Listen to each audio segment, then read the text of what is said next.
Hello, welcome to Truth Runs Deep podcast. And I'm Terryn, I'm Kalli. and we're here to talk about all things. Sorry, brain fart. All things the Mothership, SVU, fanfic writing, organized crime, I forgot, and more. Basically, And all this, things that involve law and order and writing and our lives and whatever else crosses our mind. yes, and this is our season finale episode. Season finale. Dun dun. Yeah, that's the season finale, and then the podcast. The podcast season finale until the fall. But we'll still Yeah, make YouTube videos. So if we're things gonna pop make up, YouTube videos, but since the shows are over, this is the end of things for this season. but we'll make YouTube videos. Like things come up in the summertime, it's easier to make a YouTube video because we can talk like 10 minutes and be done instead of being a long podcast. So we can make like videos this summer. So Yeah, we can those play will be games content. and stuff if you want to see us play games. Which we can do. I Yes. have to figure out how to, because I think we can live stream too, but I gotta figure out how to do that. All right, let's do this. All right, so first up, Law and Order, the Mothership, There's a 2313. There's a Cass birthday before we end. Oh yeah, we found out it was Tony Goldwyn's birthday yesterday. Yesterday, but Hooray! today was Monday, so it was nice. Somebody put a picture of his like character from Scandal and put like "Happy Birthday, Mr. President," and we're like, "Oh, No, okay, happy birthday, cool." How we have old a is whole he? list of. Is my question. Yeah. I'm gonna look. We have like a whole list of their birthdays, so we don't forget the real list. Okay. Same age as my dad. He turns. Oh, actually, his birthday. It says his birthday's today. I guess when it was just early then. Yeah, because according to this, it says his birthday is today. So, happy birthday, Mr. Goldwyn. He's 64. Oh my god, he was Tarzan? I didn't know that, but that was Shut up! No way! I learned something new today. Oh, that's awesome! He is freaking Tarzan. You learned something new today. In the yeah, freaking it says Golden voiced the main character in the Disney animated film Tarzan. That's awesome.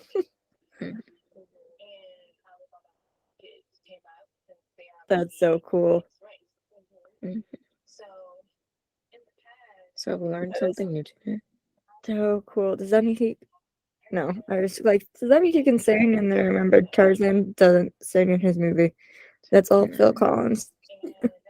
But still, oh my gosh, he's a lawyer and Tarzan.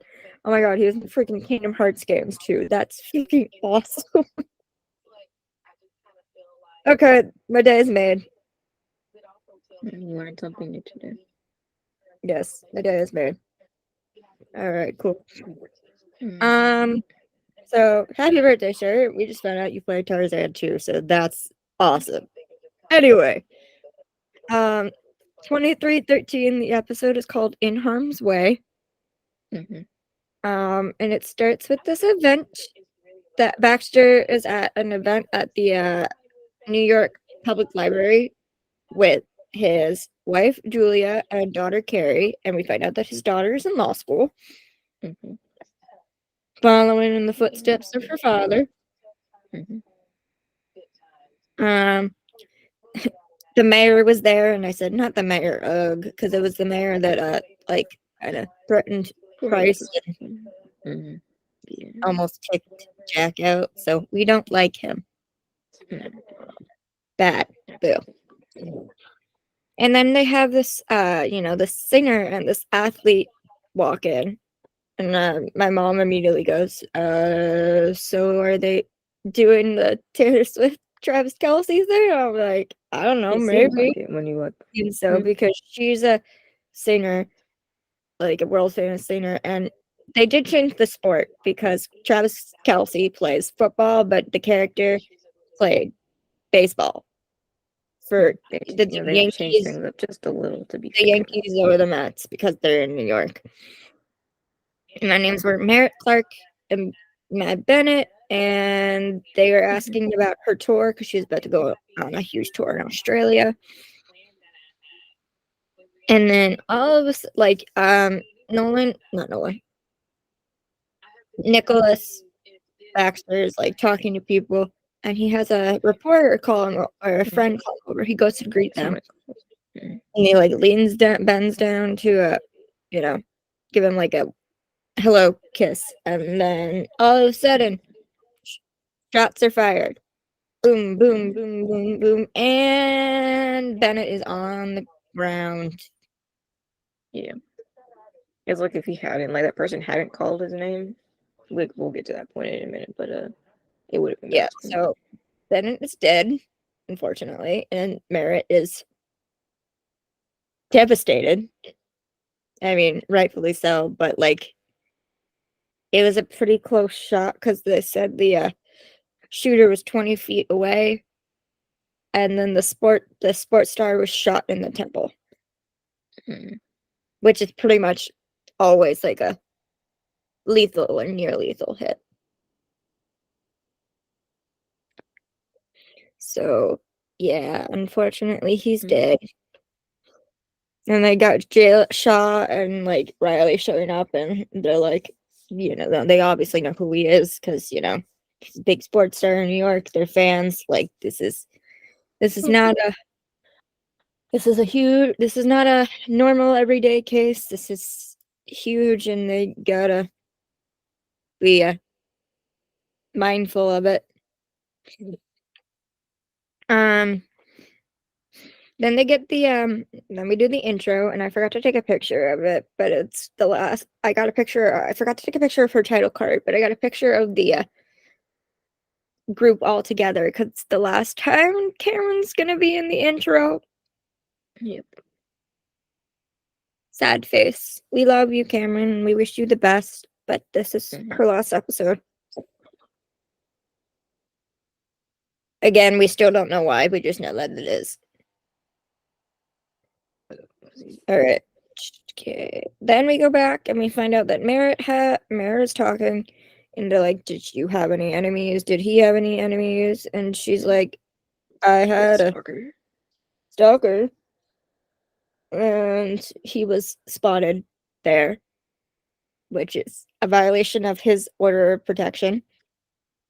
We find out his name is Kyle Taggart. They go to investigate him. They find out that yes, he was there, and he has pictures of Merritt all over his walls. Yeah. And it's not like, just like, normal red carpet pictures. It's like sneaky taken stalker photos. And they go to arrest him, and he's like, wait, you're gonna want to hear what I have to say. He got the whole thing on video. Right. So they bring it back to the precinct, and they watch it, and they don't see the shooter's face, but they see that he's holding the gun, and they see where he's aiming it to. And he was not aiming it at Bennett. He was aiming it at Baxter. Baxter was the actual target. And as I said earlier, and Terryn said earlier, if he didn't bend down to greet that person, the bullet would have shot him. Like literally, it was a split-second move that saved his life. The squad is shocked, but they got now. Dixon has to go talk to them and basically, like, make sure they're safe and security and all that. And oh boy. So Dixon goes to talk to Baxter and his wife. Baxter's like shocked for like a minute, but that's it. And Dixon says If you hadn't moved when you did, that bullet would have struck you square in the back of the head.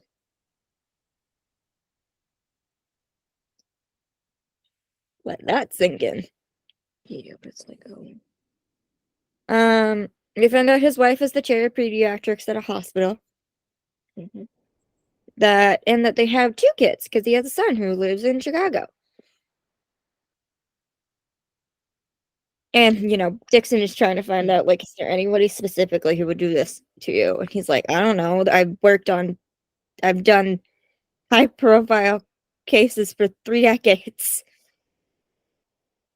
Yeah, the list is long with that. The list is long. So she's like, okay. So they get them security and they're trying to make sure that the daughter and the wife are safe too.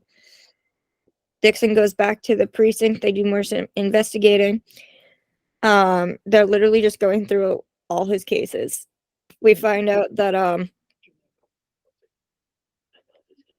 he has he from Shaw says that he convicted the Coney Island serial killer.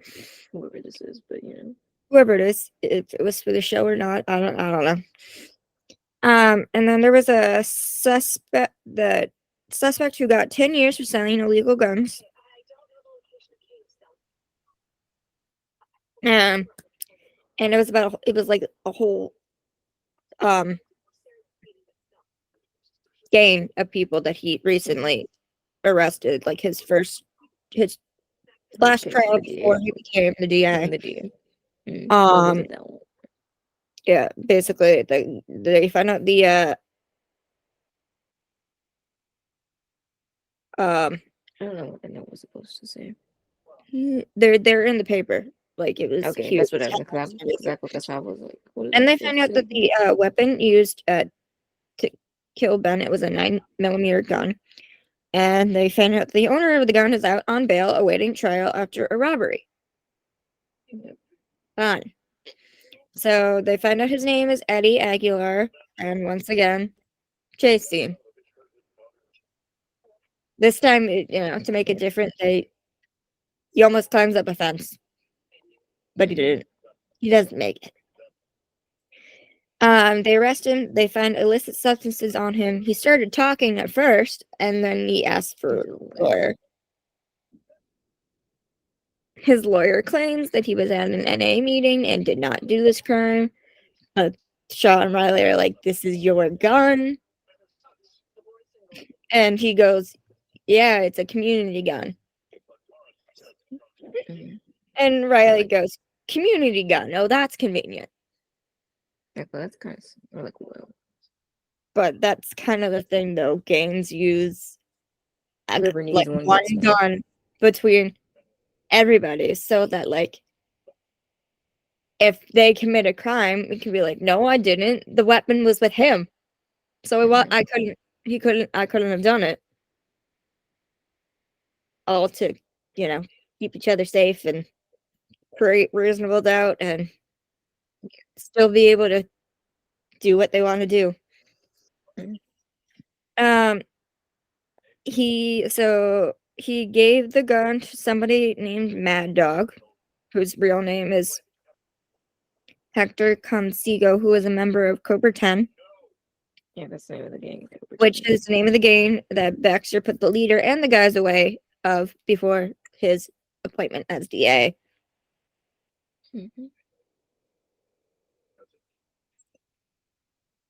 They go to this guy's house, which Julian's girlfriend is there, and she's like, "He's not here," and then he's like, "Well, where's his phone?" And they're like, and then hold on, I don't remember. She's like, "Oh, I don't." He has my phone because his phone's broken, and they're like trying to be like, they're trying to like say like, "Look, you basically we want to help you, but if you don't, like, you're going to do it. We're gonna arrest you." And she's like, "Okay, I'll help," but also she was like a little worried, so she needed protection for her and her son. We find out that her husband or boyfriend or whatever is at Pier 17 Yeah. And then No, everyone's she's like, the police are like, use find my iPhone and tell us where your phone is. and So it they know. says he's at Pier 17, and everyone's freaking out because Pier 17 is where Baxter is currently holding a campaign rally Isn't a for safe idea, you know? It wasn't a it's not safe legit. idea. They're like, stay hidden and don't do anything.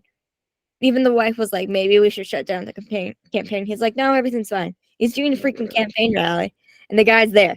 The guy Out that in the wants to open here. actually kill You him know, is it's like, there. bro. To which at this point I was like, this is legit something they did in Scandal. I only watched like one or two episodes, but I distinctly remember there is an episode where his president character is giving a speech and then shots are fired. So he's giving a speech and they're like, Shaw and Riley notify like the security guard and it's like, you need to tell him to get down right now. And so they tell him, and he's like, yeah, it's fine. He literally waves it away. It's like, dude, we're trying to protect you so you don't die. He's like, yeah, whatever. Luckily, Shaw and Riley find him. And total side note, there's just Shaw's wearing a white t-shirt and a bulletproof vest, and So, you look good. That is all. Thank you, sir. Yeah, so eventually they find Hector and he like starts shooting randomly and they have to like help people who got like the small wounds and then he tosses the gun in the river. yeah, he literally is like, oh, you're like, bro. Giant throw. He said that. And he looked back to Baxter straight in the eye so that he would like know, like, I'm after you, or I was after you. Mhm. And then I see I saw Riley like go near Hector to like grab him, and at first I thought he was about to jump in the water, go get the gun. No. I was like, it's too late. The water's too Yeah, deep and no. too cold. The Hudson's probably breathing. All right. So after that, they arrest him, and the courtroom is crazy because he got fans of the athlete, fans of the singer, the press Yeah. in general. Yeah. Um, Okay. yeah, Baxter and Nolan are both at arraignment. It's kind of crazy. Yeah. So it's a lot of people here. And literally the only thing we pretty much said about it was, oh, Sam was at arraignment. She's got pretty curls. Which is true.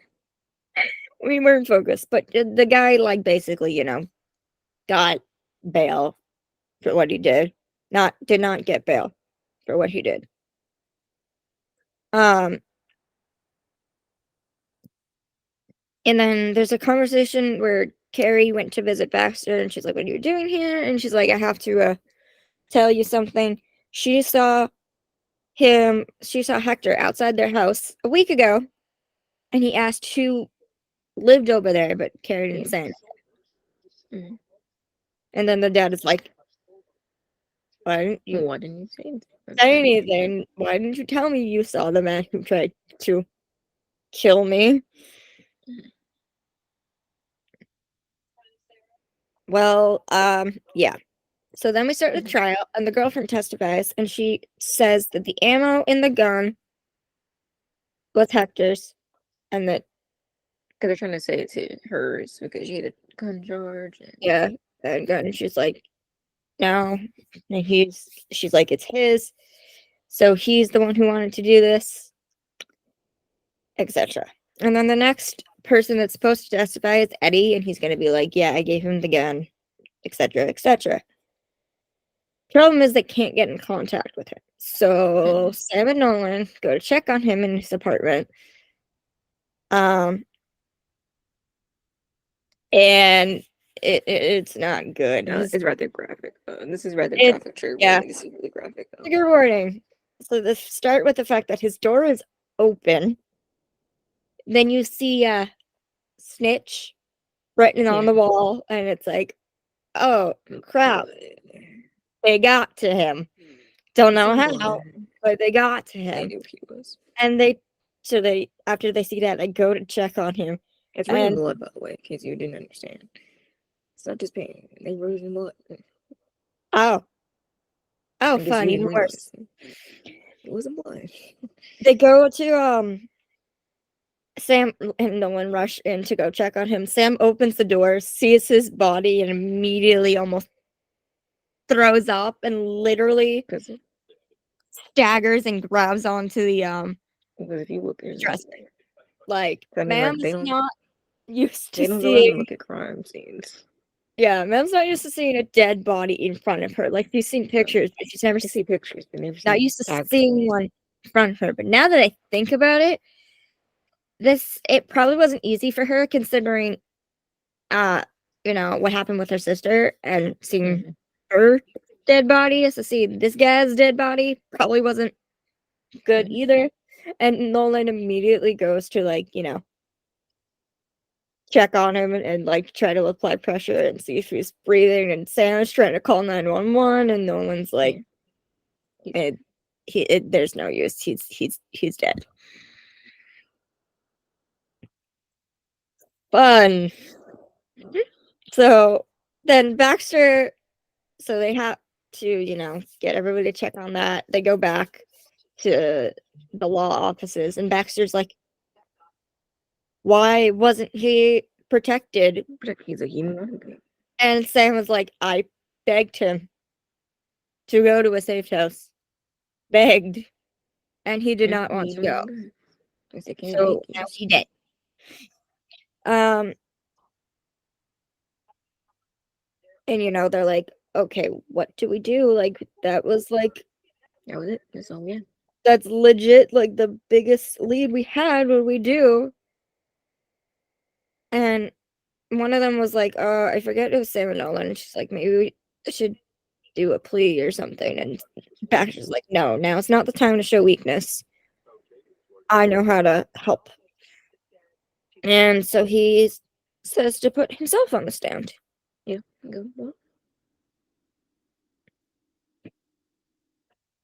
He'd mentioned that there was a phone call between Hector, the leader, and Molina, who was ordering the hit on Baxter. And, they're trying to do stuff. But then, the defense attorney is like, none of this is relevant. Like, yeah, they kind of pulled a race card and and apparently that, like, I don't know, gang members have rights too, which not saying they don't, but like, it's a little far-fetched here.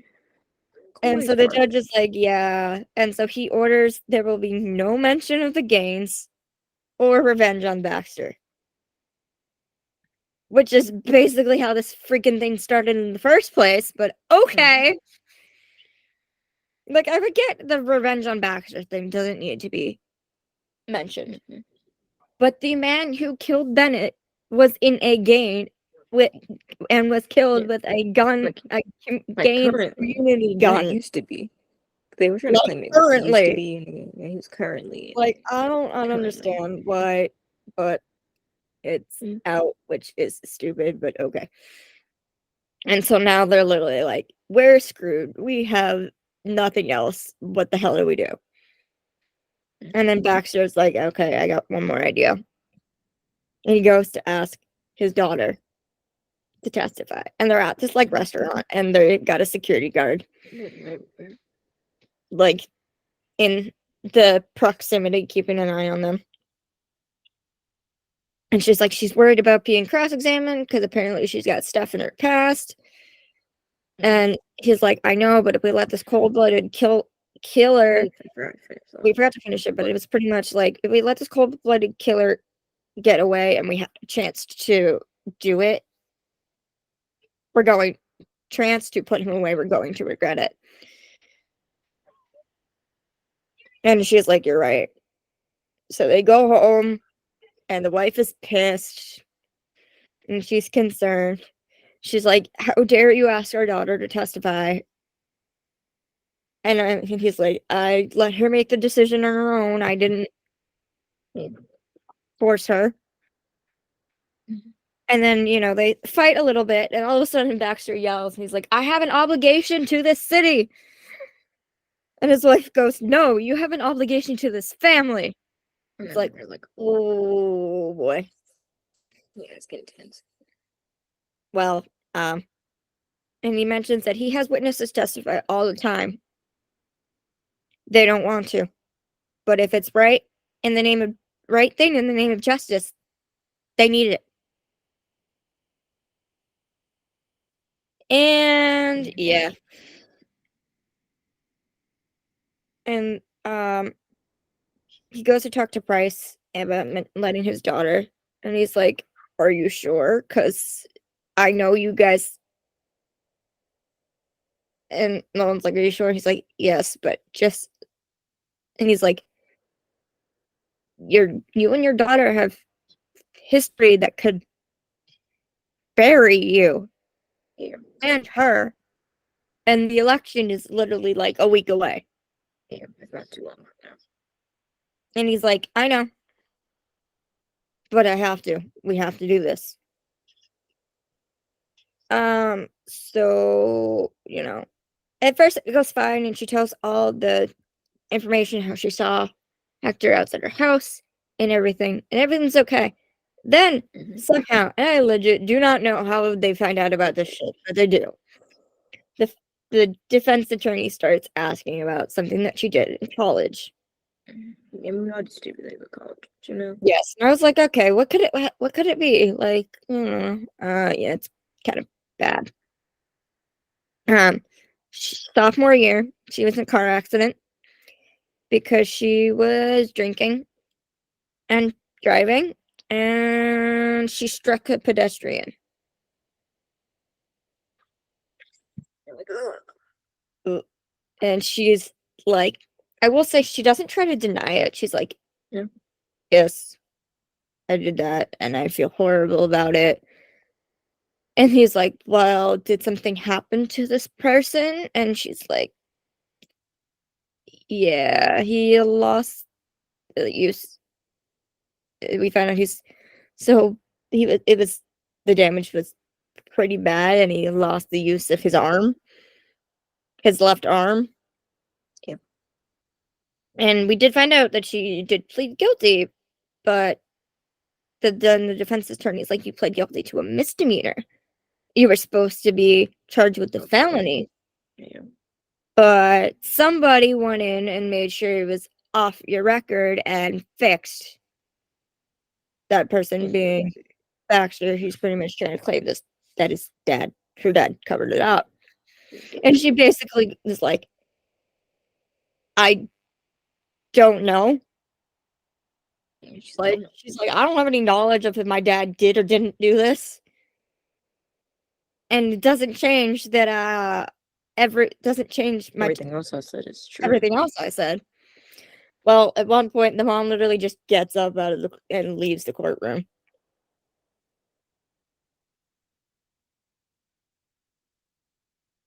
She knew it. What's this? She knew it. I want to say what you. I don't know what I was trying to say. I think it was more of like just Carrie being like, I know what I saw.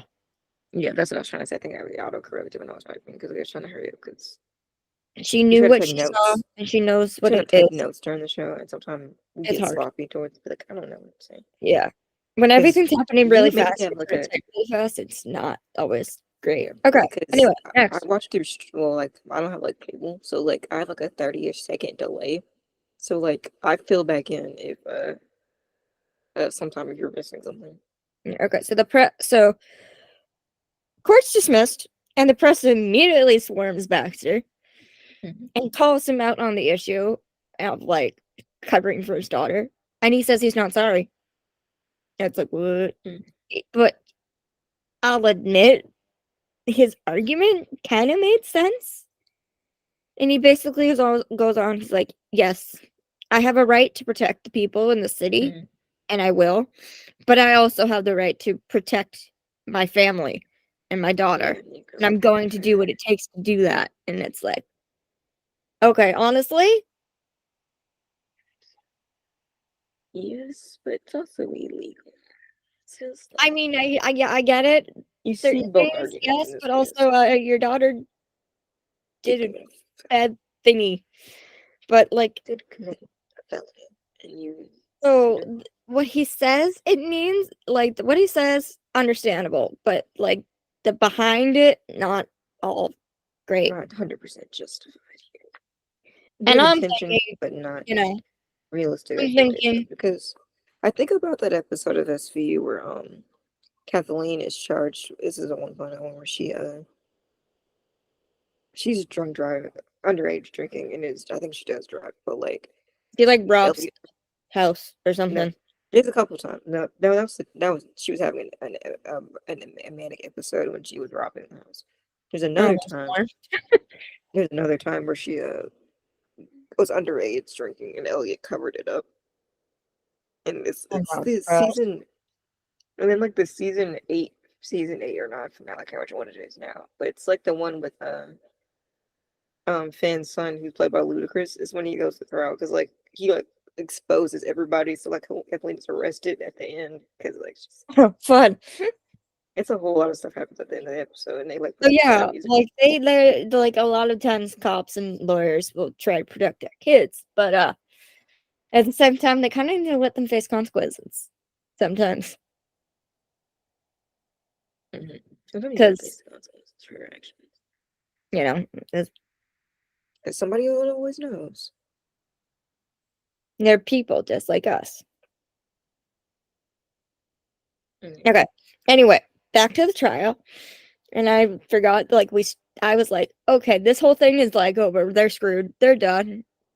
I was very worried about this verdict, but he was found guilty. Hooray! Um, then Merritt, the girlfriend, is in the singer girlfriend is in the gallery, and she's like, thank you for this." Basically, that got justice for Bennett. Then we transition to the night of the election, and Baxter's talking, and he's like, and well, we find out the votes are still being counted. And so he's like, we're probably gonna be here till like past midnight, but Yeah. appreciate all your If he doesn't, support. if you never like watch, if you like watch it all, you know, then count It those, you count takes them. forever. Yes. They literally had like in the background, they had the like Yeah, they had percentages yeah. and all the stuff in the It was background. I'm too like, close to "No, call still. it takes forever." It was a bit too close to call. The votes are still being counted. It's then Nolan and Sam show up, and they show up this and they stand at this little table together, and like Sam takes off her jacket, and I was like, okay, I'm gonna count this as a freaking date. I'm taking this. I'm calling this. And she's like, okay, Nolan was already there, and she goes to join, and she's like, so how's it going? And Nolan says, it's too close to call, but either way, I need a cocktail. Yes, right, Yep. right on, sir. It's that kind of day. Mhm. Then we get like Baxter's asking somebody, hey, have you seen my wife? And she did not. She did His not come. daughter was there, but his daughter His was there. daughter was there, but the mom was not. And literally the last shot we get is him walking towards the camera, all sullen. Yeah. Because he really didn't think this was gonna, you know, Affect his marriage and his yeah, relationship. as much as it did. And so it's like, my wife isn't supporting me, whether I win or not. So, because it doesn't look good either way. If he wins and his They wife isn't know there, he's it's not yeah. celebrating the victory. And if she loses and she's not there, it's like the wife doesn't care. Yeah, it's not good And look, I anymore. get it. She wanted him to stop to keep their family safe, but like, ouch. And that was it. Yeah. That's the finale episode. Got it. I Yeah, don't that really was know if we can call it that, but that it They is. left it open. That's what we kind of talked about. All three shows did this too. They kind of just were like, eh. And I will say that they did like the casts did say it was like gonna end in a cliffhanger. And basically, the cliffhanger is we don't know if we're getting a new DA or if Baxter's getting elected. Yeah. Also, we have no idea what's happening with his marriage. Yeah. We'll just find out, I guess. And if if the other guy wins, then Nolan and Sam get another new boss and have to start over again. And since Cameron, and another thing, they did not address Dixon leaving. No, they didn't. So it kind of just was her last episode. So they'll have to do that next season, and we don't know who's replacing her yet. Yeah, whatever they decide to do. We don't know what they're gonna do. All right. Well, I give this one 3.5 stars. Yeah. It had some good moments, but it wasn't my favorite episode of the season. Season finale. It didn't give you that. It didn't give you that punch. That punch. Ugh. And typically with season finale, you want to close that chapter and you want to take your mind off of it over the summer. And you come back refreshed. Now you got to think about it all summer. If I had to give an episode which during the season that I thought should have been the season finale, I would either say the one from the week before with her son and the that was a good one. Or the one with Jalen and the father who was going to jump off the bridge and then went and shot a doctor, and Nolan pushed a subpoena in Jalen's chest. Like, that's season finale stuff right there. Yeah. Like, that should have been some bigger moments that they could have put in its place and they didn't. Okay. No. This one's also 3.5 or it wasn't given season finale. No, it wasn't. All right. None of them really do. Well, I mean, you keep going, but I'm pausing. So the next one is SVU. We have any SVU news? I don't think so. No, but I got other stuff to say once I put my shit Galileo's been extended. I think we said that last time. Until June.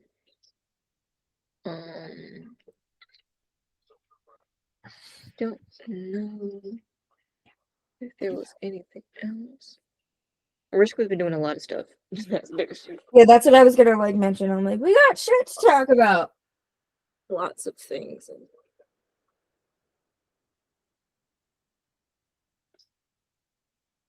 Yeah, so that's kind of. Yeah, give me a sec. She's a very busy woman these days.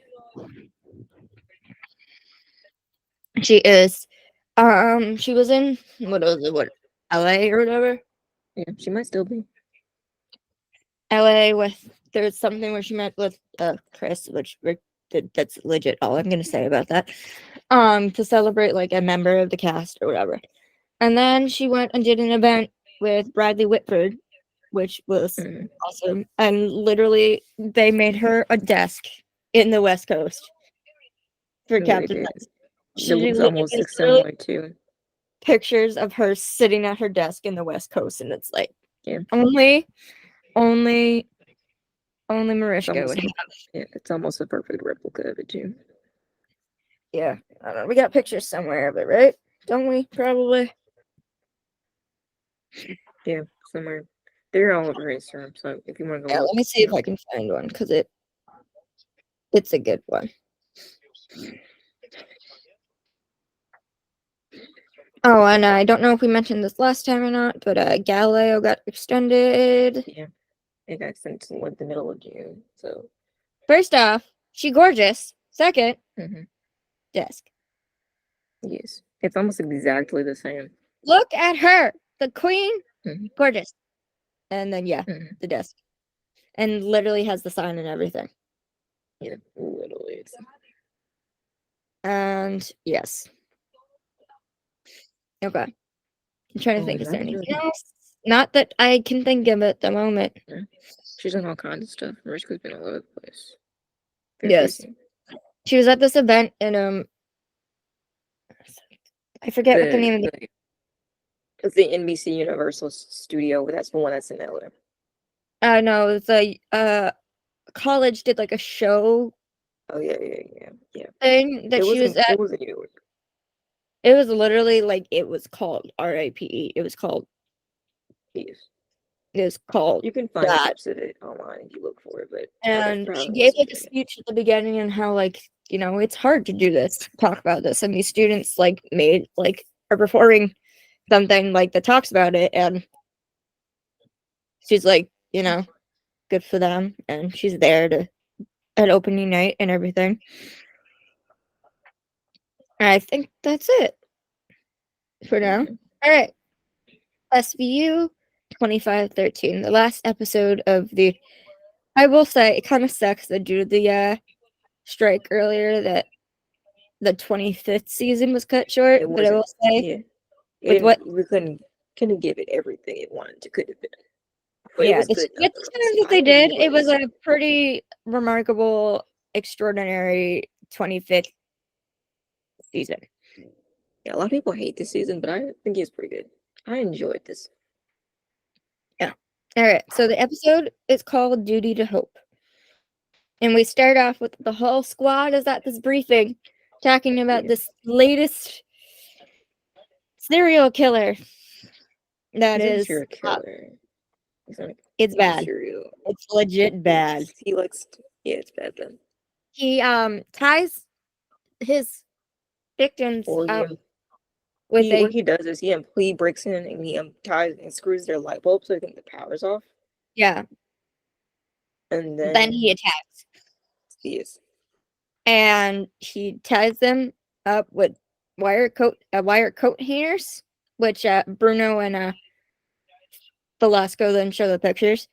yeah, And trigger warning, huge trigger warning, yeah. This is a because pretty violent like description. we're thinking, oh, okay, so he ties him up with the wire hanger and then assaults him, Which is a right? difficult thing to No, do rather quickly, which is kind of strange.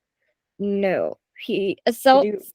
Well, yes, he does sexually Yeah. insult. Oh, actually, before that, Olivia was literally in the middle of talking, and then all of a sudden we hear a voice, Mhm. and it's the new person in the pictures that everyone's like, "Who is this?" Yeah. And We she's had like, discussed it beforehand, but "Yeah, because she is the Trial Division Chief, Heidi Russell." And literally at my point, I was like, "How dare you interrupt Olivia?" or like, excuse And me, Olivia's literally giving her the look too, like, because she has her glasses. Because Olivia has her like glasses on. She's like, um, yeah, she kind of looks at her like, excuse me. and so yes, so they go on, and unfortunately, this isn't just your another case for them. It's the man sexually assaults them with the barrel of his gun. Yeah, And part of the time I was like trying to picture it, but I was just like, don't put that in your mind. Don't put don't, that. because holy crap, it's bad. So yeah, if what you're thinking, it's probably right. Yeah. And so the briefing ends, and Carice and Olivia are talking, and Carice is like, "Oh, so you met my new boss?" You're like, Pause, pause, hold up, pause, pause, pause. So, um, now we know whatever happened with Maxwell, in regards to her, husband or whatever. We still don't yeah, know, but she that's doesn't have a job anymore. what my mom said. That probably wasn't the best look for her. Just kind of, What? That's what my mom was brought up. She was like, her husband did suspiciously die. And literally I every mean, we single know what happened as the viewer, but yeah, as soon as nobody else he said new boss, every single tweet I saw on my timeline was, knows. "Where's Maxwell? Where's Betty? What do you mean? Bring her back, Exactly. etc., etc." Legit, everyone was like, "I hate this woman. Give me back Betty Buckley," which Exactly. I He got agree. Bring her 30 back. seconds on the screen. Everyone was ready to bring him. Everybody joined. Everybody on all these different shifts and sides all joined together for a moment to be like, "I hate this new woman. Give me back Betty Buckley and Maxwell." Mm-hmm. So we can have a Everyone can collective agree agreement in the fandom for for once. Maxwell. and Betty Buckley, because Betty Buckley is a national treasure, and if you don't like her, you're wrong. That's it. But yeah, so she's not there anymore. And one of our friends put out a tweet like, she's not on the show anymore. And then Betty liked it, so yeah.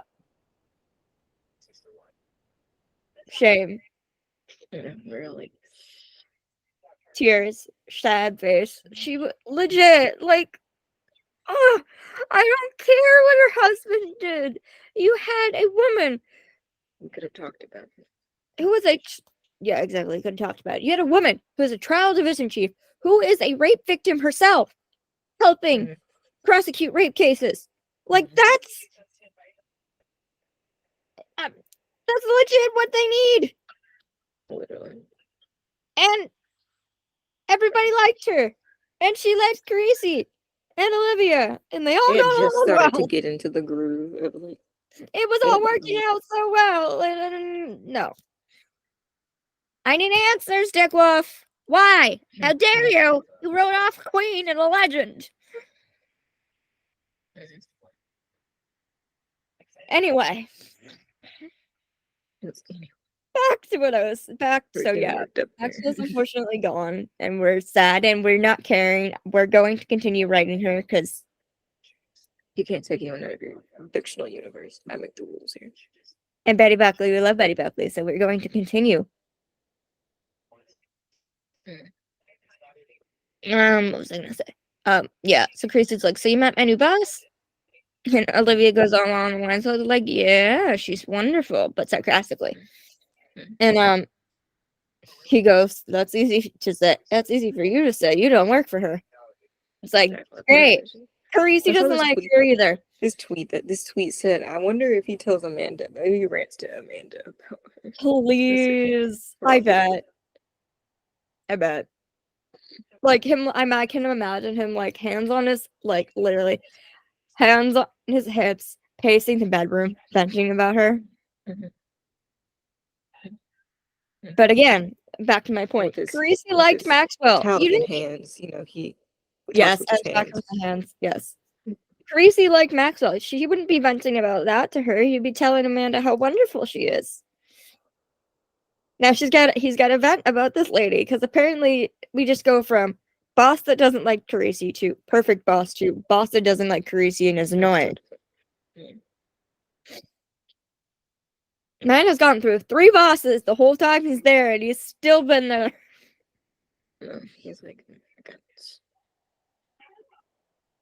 anyway. Yeah. So, needless to say, everybody's not liking her. Then we have a woman who's coming. We transition to a woman who was coming home. She was at a club with her friends. She was talking on the phone. She was going on the phone. She goes in, and her apartment is dark. She tries flicking on the lights, and she's like talking to her friend. She's like, "Did you pay the bills?" My mom was like, "Why didn't you check her fridge?"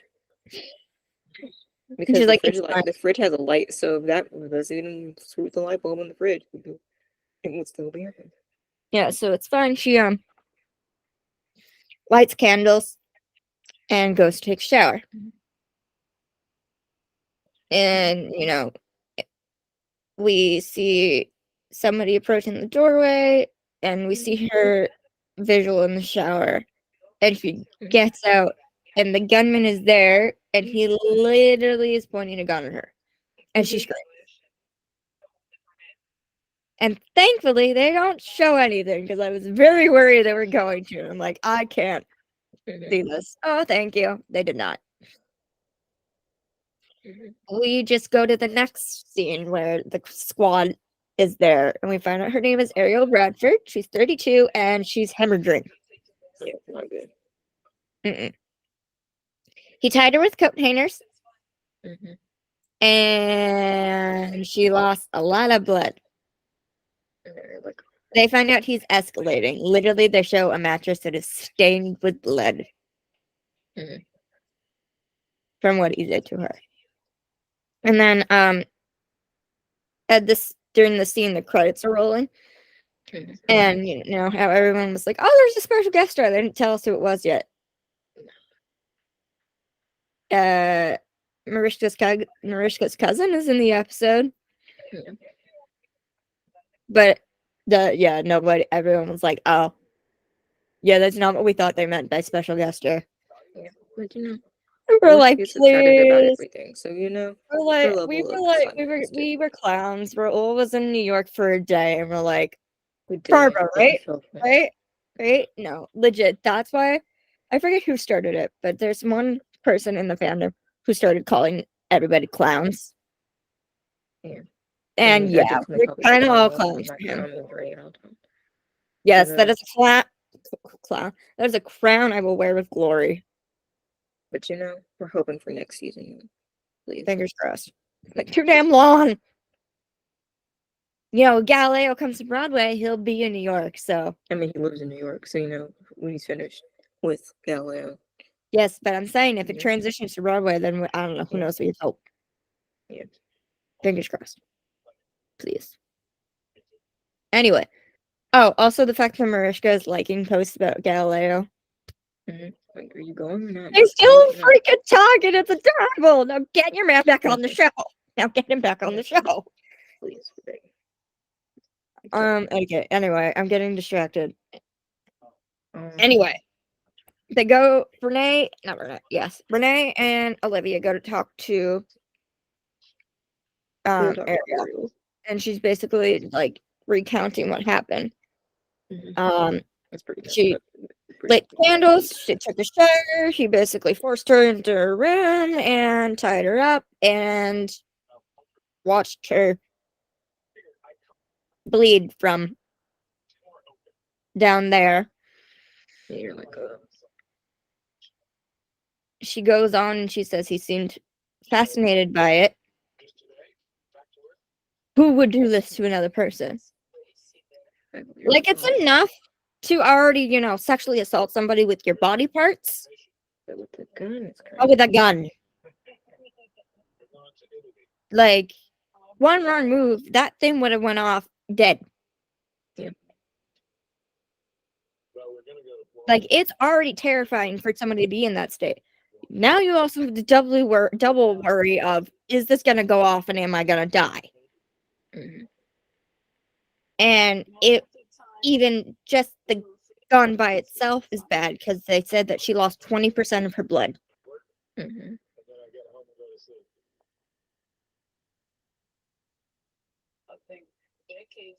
So yeah. Then they go back to check the crime scene and they find a fingerprint on the inside of the sliding door in her room. And so they take it and they find their first suspect. His name is Hedges. Hedges. And I don't know, just they were talking to him in the interrogation room the whole time. It's just like, no, don't think he did it. Just something about it. And then the person to do it. Yeah. I mean, like, not that the way to properly judge, but sometimes you just know. Yeah, but also usually crime scenes, it's the first person. Shows it's not the first person anyway. Yeah, they look at the plot twist. The only time it was ever the first person was William Lewis' episode. Because it literally was he was doing stuff all the entire time. They knew who he was. They knew exactly what he was up to. Let's see. Yeah. So then they go to bring the information to Russell, and she's thrilled. They found somebody. Hooray! And everyone was pointing out, she's in Barbara's office.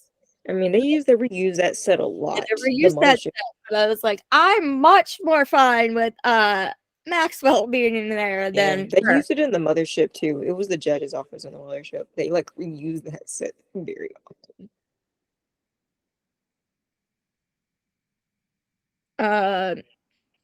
Basically, we find out that the guy pled guilty and nobody wanted to take it to trial, so you know. He's like, great, case closed. No. Because everyone's like, something's not adding up. Carisi.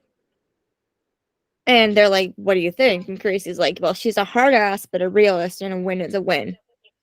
A case closed is a case closed. Like, great. Also, the fact that at the beginning, Creasy would, like, you know, he would, like, say things about his boss, but would be, like, more, like, quiet. Now he's full on confident being like, she's a hard ass and I hate her.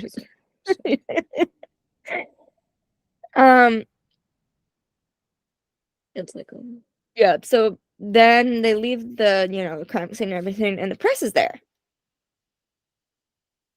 Oh, no, hold on, I skipped a beat. Because they got a call that this happened again, so they have to go investigate. And the press is there because it's like, you already arrested the guy. What do you mean this is happening again? And, you know, they're all talking, and all of a sudden Bruno, like, looks up and he's like, it's your new best friend. She's up late. The sarcasm. Bruno's always so funny. Even Bruno's like, yeah, I know you guys hate her. So Bruno's just so funny. He always has a good one. Yes. And Olivia looks and she's like, and Velasco looks and he's like, and camera ready. Because she's like all she had this nice coat and like dress. And you're like, and you know, Olivia goes to talk to her. Basically, is like, what are you really doing here? And she's like, I'm interested in truth, Captain. Yeah, okay, sure. Basically, we think she's more interested in the closing cases than actually putting the right person away. Yeah. And, you know, she walks away to go talk to the press, and Gracie's like, she's not gonna admit she made a mistake. And Olivia's like, I know, no, she's going to blame you. And Gracie's like, this is like, thanks a lot, Liv. Like, the guy doesn't already have enough on his shoulders. Thanks a lot. Now he has to worry about his boss, probably throwing him under the bus. Throwing him under the bus, running him over. Or multiple times. Literally, because, like, the press finds out they did it wrong. She's just gonna be like, oh, the DA. The DA was the ADA. He's an ADA. The ADA was mistaken about the information at hand. No, lady, I just did it because you wanted me to get this done, and I wanted you to shut up. So Olivia goes talk to the new girl. I think her name is Sarah. Maybe we got a little and she talks to that. She's like, first she like tried talking to him at first, like, you know, making it act like she liked him and everything. And Olivia's like, that's good. And then he pulled out the gun, and the gun had a blood caked on it. I just imagined that, and I was like, I don't like that. It was really gross. Sorry, trigger warning. Forgot to say that again. But yeah, it got worse. So it's pretty gross. She saw the letters MAR in the gun, and he and you know, just standing for the neighbor knocking. Yeah, and then all of a sudden he's about to do it, and then he hears the neighbor knocking, and you know, he tries to ignore it, and he pistol whips her when the neighbor starts knocking even louder, and then he ran. And she made sure before he left that she kicked the holster of his gun under the oven. So Olivia's like super impressed. Like, you go, girl. Like, that is so helpful. Like, they have even more evidence to go off of now. Then they go back to the precinct, and they're watching Heidi give the little press conference, and saying, shut it off. And Olivia's like, yeah, I can't listen to this anymore either. And he would probably use an expletive that wasn't allowed on TV14 TV if it was allowed. Oh, because I forgot to mention that, you know, when the press was talking, they asked Finn and Olivia, like, did you get the wrong guy? And Olivia, like, doesn't say anything first, and Finn is like, oh, we're investigating. We'll give you more the time. And Velasco looks, and he's joking around. He's like, you two look good.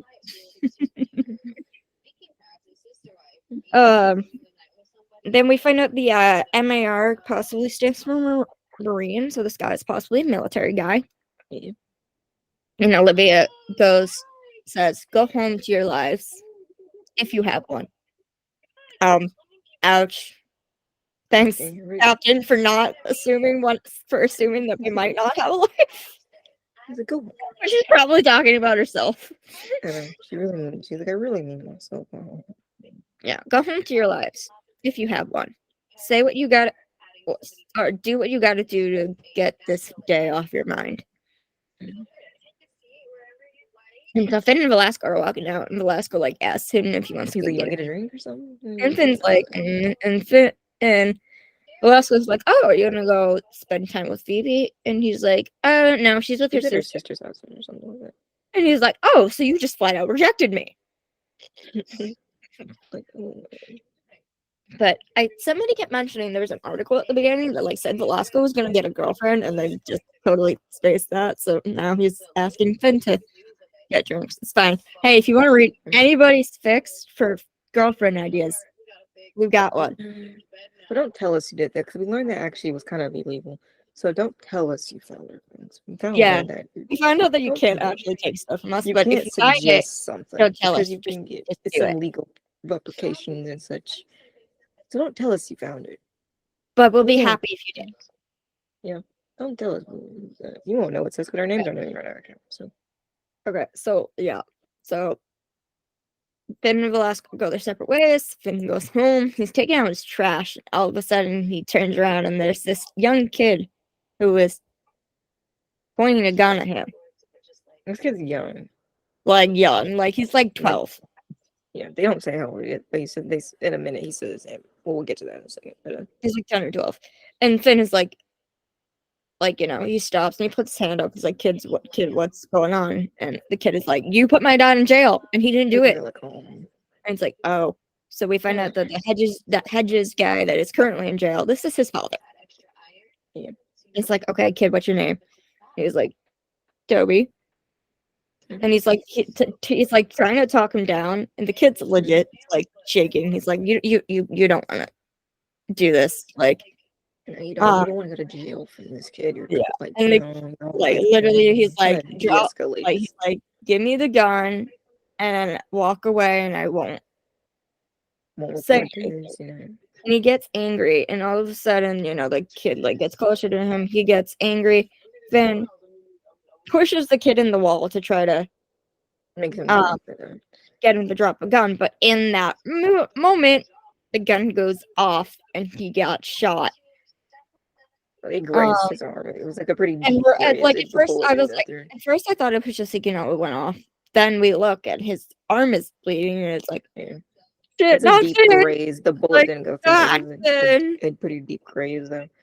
And he's bleeding from the arm, and the kid is like, like the kid is really scared now. He's like, go. And he's like, no, just go, run. And then we transition to Finn inside his house, and he's taking care of his own wound because he's from the military, the Marines. He has background in fixing his own wounds. Legit shows him like stitching it up and everything, and he like glues it together. Yeah, like he's literally like standing in his bathroom, white tank top, bloody napkins everywhere. Be like, you're gonna tell Phoebe about this, or you're just gonna keep it quiet? Because she's not gonna be happy with you, and she gets mad and be like, you what? And then so he gets dressed and he goes down to like the place where they keep the lockers. He does, and he talks to this guy, his friend Sorrentino, and he's like, "Oh, I got this." My old lady neighbor found this in the street or something like that. He says, "Yeah, okay." All right, cool. He's like, fine. And then he said something about the guy being like, this is an interesting kind of gun. And he's like, and we see like Finn, like, wobbling a bit. His speech is getting slow. And Sorrentino's like, you okay? And then we see the blood seeping through his jacket. Yeah. You're like, and he's like, oh, I'm fine. And he tries to walk away, and then he passes out. Yeah. And I literally was like, oh, Ooh. I was like, Olivia's literally gonna was, find out about this one. So, but more so, I was freaking out at this point. Because I was like, not Finn.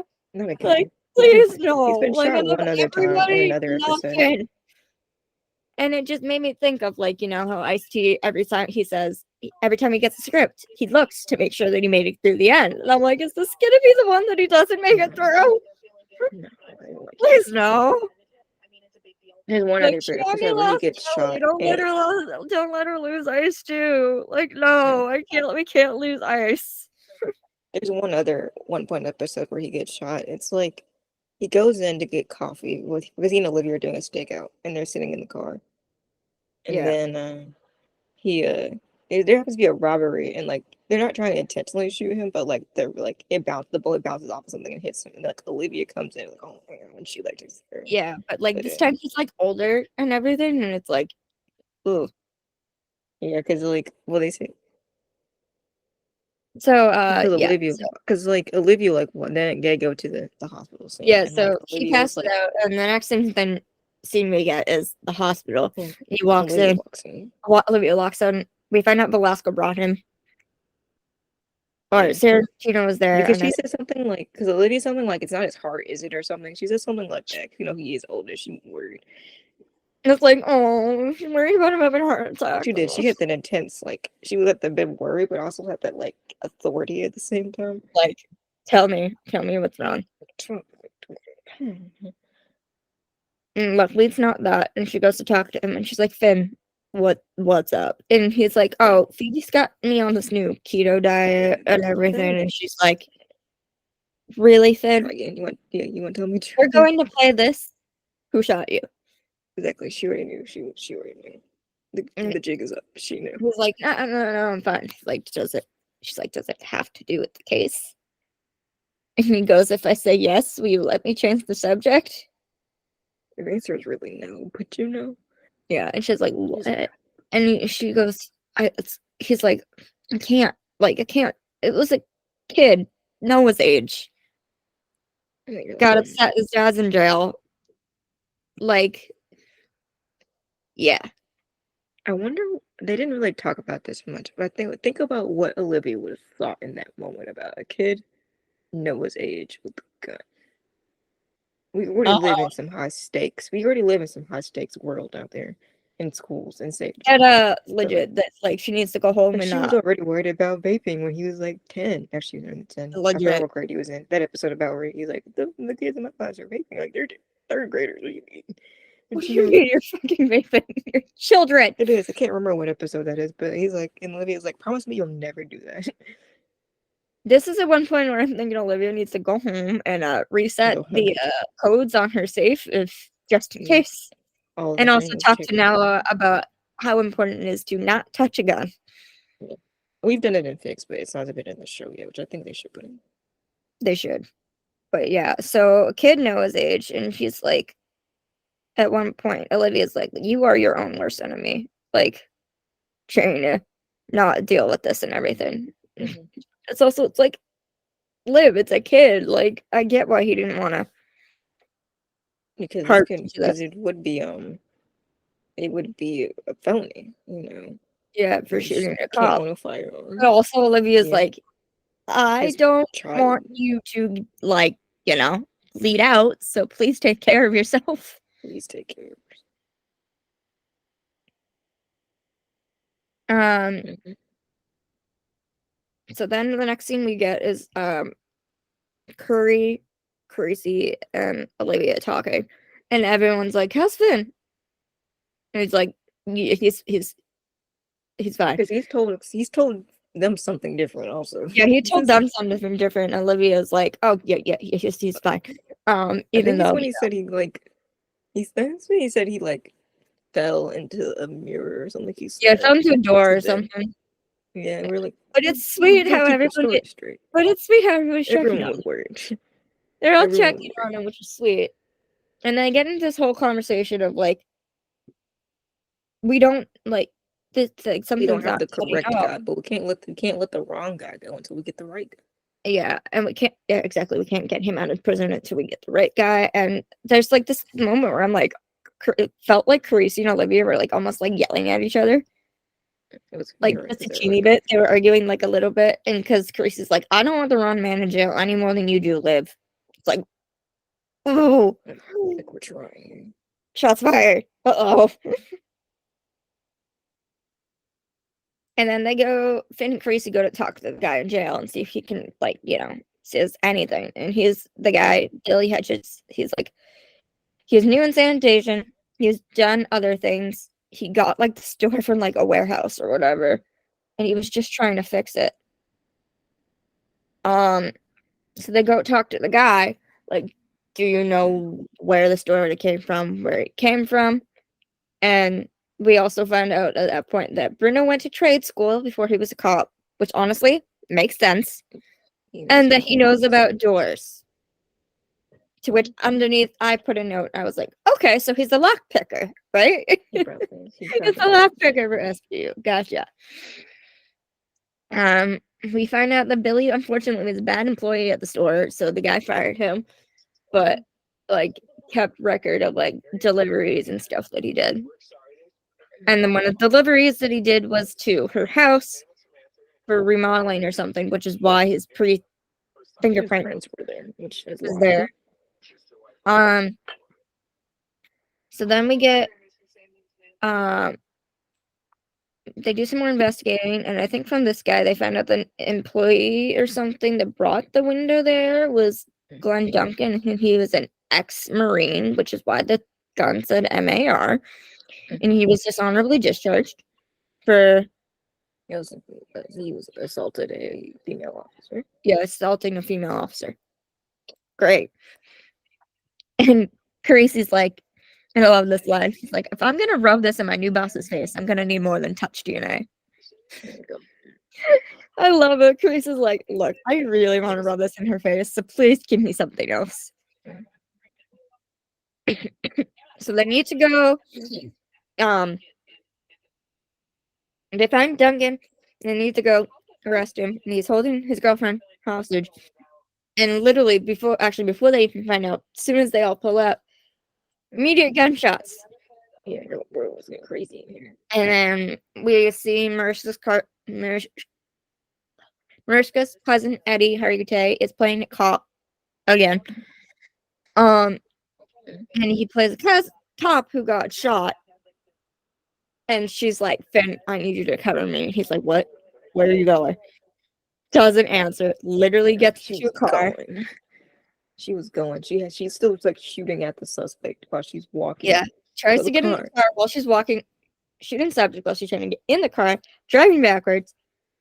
Shots are being she's switched cars. Lily goes through one car, ducks and covers, gets the cop, puts him in the back of the car. In that car, and then backs and gets back in the driver's seat and starts backing up with him, trying to keep him safe while getting shot at.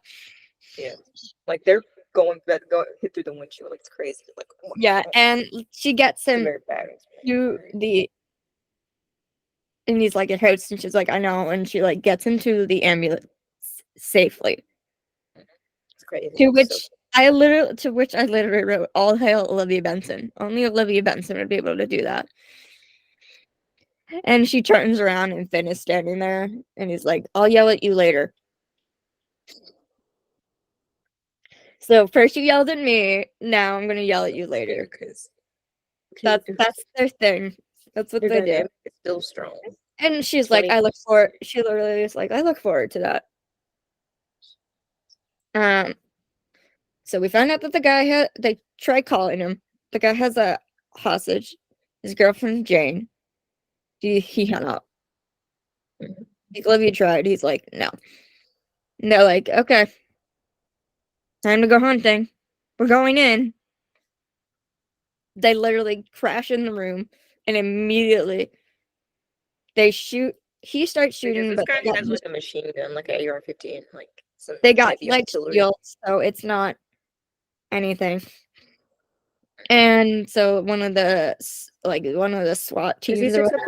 He said something like, I could die honorably or some weird. He's like, I could You could take the rest of me, or I could die honorably. So he turns the gun towards them, and then one of them gets him point blank. He literally gets shot dead point blank. This is the part where they find out that he. Yeah, this is why. Just This is when that he was discharged because he sexually assaulted a female soldier. They found that he was keeping the woman's undergarments as trophies after he did his things. Yeah. Oh boy, someone else is doing that. Ooh, No, we have yeah, enough time. Great. Oh God, I'm like, yeah, no, we don't freaking need that again. So then they left that point like, and they could revisit that, but you know, it's like trophies for them, but it's also like, you know, disgraceful and humiliating to the woman, so they're do it. Yes. Finn then went to take Toby to go see Billy because he's free. And but before he like the dad comes out, he like turns the kid towards like the fence in the prison, and he's like, I don't want you near here. I don't want you there. I don't want you near Rikers. So I never want you to see you near Rikers or near a gun again. He's like, Finn's a good man. He put an eye out for this kid because he knew that, you know, the kid didn't. He knows what that kind of life is like, you know. Yeah, he knew that, and he also knew. Talked about his childhood a few times. He also knows this kid didn't mean to. He was frustrated about his dad. Yeah. And so, you know, father and son are reunited. Yay! Yeah. And they go talk to the victim, and she's like, he's identified, but he's dead now, so there's no. Yeah, and she felt bad that she ID'd the wrong guy at first, but it's like, yeah. We missed that. The reason they were able to get Duncan is because they, like, you know, the two of them ID'd, and then Sarah was like, immediately was like, yep, that's him. And well, at first they were like, do you need a break? And she's like, no. That's it. And she finds him. So, all right, the group is back at the precinct, and, you know, they're like, okay, so we're gonna go, what are we gonna do now? And Olivia's like, I have somewhere I need to go. And we transition to Maddie having her 16th birthday party. We kind of knew that the Flynn family would be there because they weren't in the pictures, but I think the actress who plays the mom posted a picture. Yeah, and she's like, thanks, Mariska. And we're like, okay, cool. But I had noticed in that picture the compass was not there, but we'll talk about that in a minute. We'll get to that. I wrote a lot of shit about that. This next bits is probably going to spend a lot of time talking about because there's a lot of things we can talk about. Yeah, so Olivia is there, and the mom was like, "Oh, let me try to get a picture of you." And Maddie's like, "Mom, no pictures." She's like, that's how we got here in the first place. Just take pictures. Okay. And, you know, she goes to talk to Olivia, and it's like, it's hard. Like, my daughter's never gonna be the same again. You know, like, you know, my daughter before would have probably let me, you know, take pictures. And Olivia's like, I know it's hard, but with time, you're going to have, you know, happiness with your daughter again. And then the mom was like, thank you for being here for us, you know. Being here for us and helping her with therapy, but like I don't really know what to do. And then she like mentions the compass, and Olivia's like, yeah, friend gave it to me. It was to show me happiness. And she takes it off. She gives it up. And she's like, I think you might need this now, and puts it around her neck. And because her mama is like, no, this is Maddie's. And then Olivia's like, you can hold on to it as long as you need it. Get it back. Yeah, and to say I was laughing would be an understatement. Yeah, I was belly laughing. My mom and I gave an audible woo. And I was belly laughing. Like, my parents were like, what are you doing? I'm like, Elliot gave her the necklace, and now she doesn't have it anymore. Well, unfortunately, I can't say it for it. It depends on how you interpret this lesson, because like. And then she goes on and she's like, "Well, one thing I've learned through all this is the duty to hope which is the episode's new title, UCP escalation. which is, and then the mom was like, grateful little thing. And now she has a necklace. And, I was like, oh my God, the compass is gone. We're done. Hell yeah. No, we had a minute left and I will say we made it to the end of the freaking season. Okay? We made it to the end of the freaking season without any of them together. And it was a phone call. So take it. But I think it depends on interpretation of this phone call, because I interpreted it, me and our friends interpreted it a bit differently than the people Yeah. EO ship did. Yeah, so Because it's a long she's in her like corner in the office and she's in her chair and she's like, hey Elliot, and I was like, oh fuck, I laughed too soon. He actually answered too. I was like, dang, he's actually on the phone this time. I think she's leaving a voicemail. I was like, okay, hold on. And then he called. He's like, hey. And I was like, shit, I laughed too soon. Damn it. But, she called him. Like, fuck. But we'll say it in a second when we finish discussing the scene. And she's like... And then she kind of explains herself. Oh, she's like telling him about like the compass. And he's like, are you telling me you lost it? You're like you're the only person I know who would lose the compass. I didn't like that. I thought that was weird. Why do you need to say that? That was weird. I don't know if this is weird. We've established this. Yeah, yes, weird. I have many things to say about it. Was a weird joke, but whatever. Anyway, and she goes on and she's like, no, but I lent it to somebody. And he's like, oh. And she's like, yeah, because it helped me. Now I need to help me. And he's like, oh, good. I'm glad it helped you. And it's like, I don't know if it did. How? How? But I think in my head, I think it symbolized that it didn't really mean anything until the end. The act of letting it go, I think, was that for I think how I interpreted this scene was that a lot of our friends, this is their opinion on it. Yeah, EOs are like, oh, they're talking, and we're like, yeah, she let the compass go, so she's done. Bye. It's kind of the symbolic of letting him go, also. Yeah, she needed to move on. Yeah, she held on to the compass, like, because it was a gift for him, wondering if, like, maybe that's where she never took it off. And as soon as she got it, I was like, oh. Damn. Which isn't true, because there's episodes where she didn't have it on, but. Yeah, but I think that's just a camera mouth, like a oops in filming. I think it's like she's telling him that because that's what he wanted to hear, but.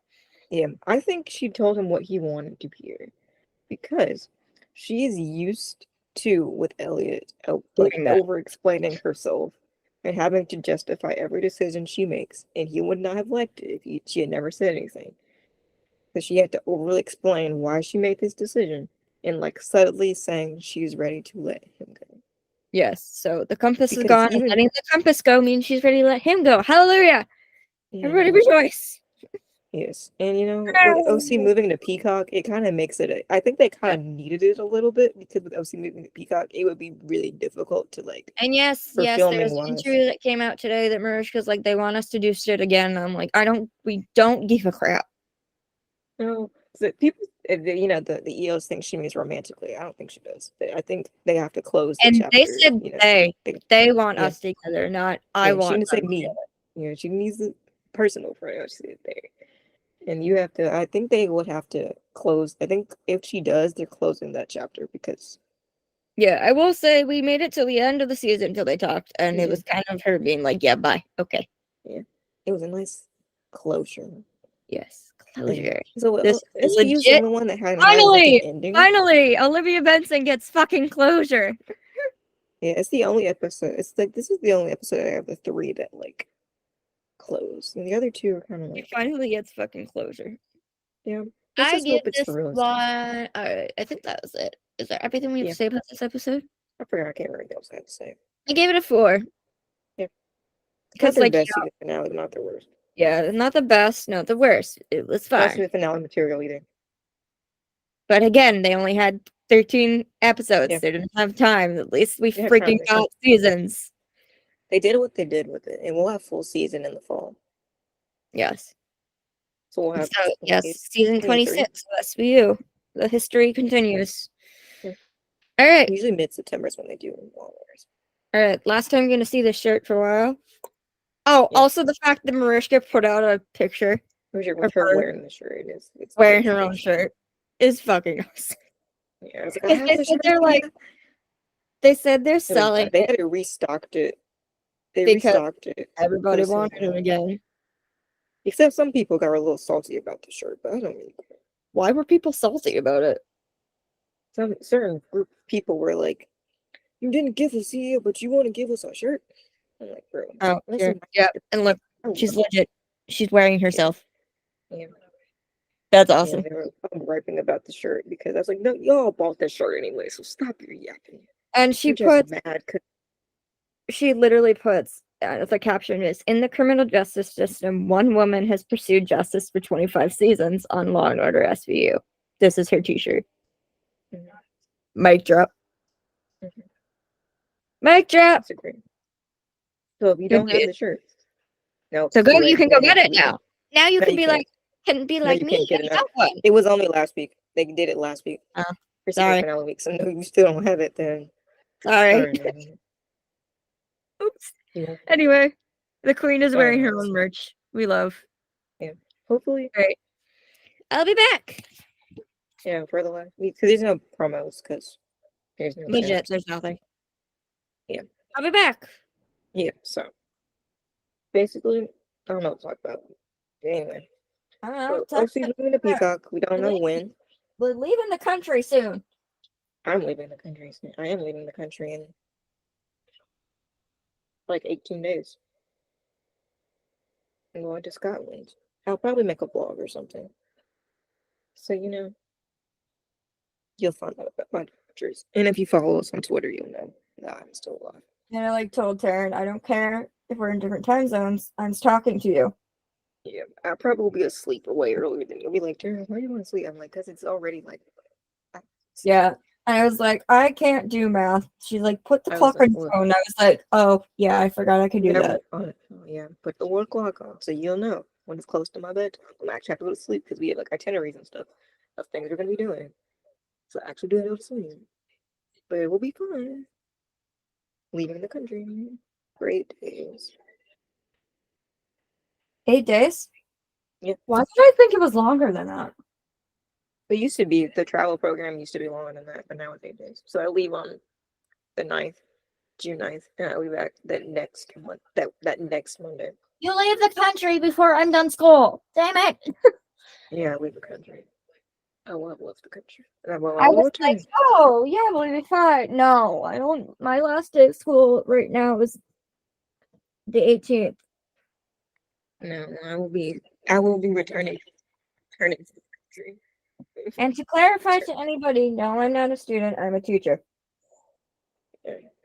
And I I'm will basically just waiting for the school year to Yeah, I end. returned from the country on June 17th.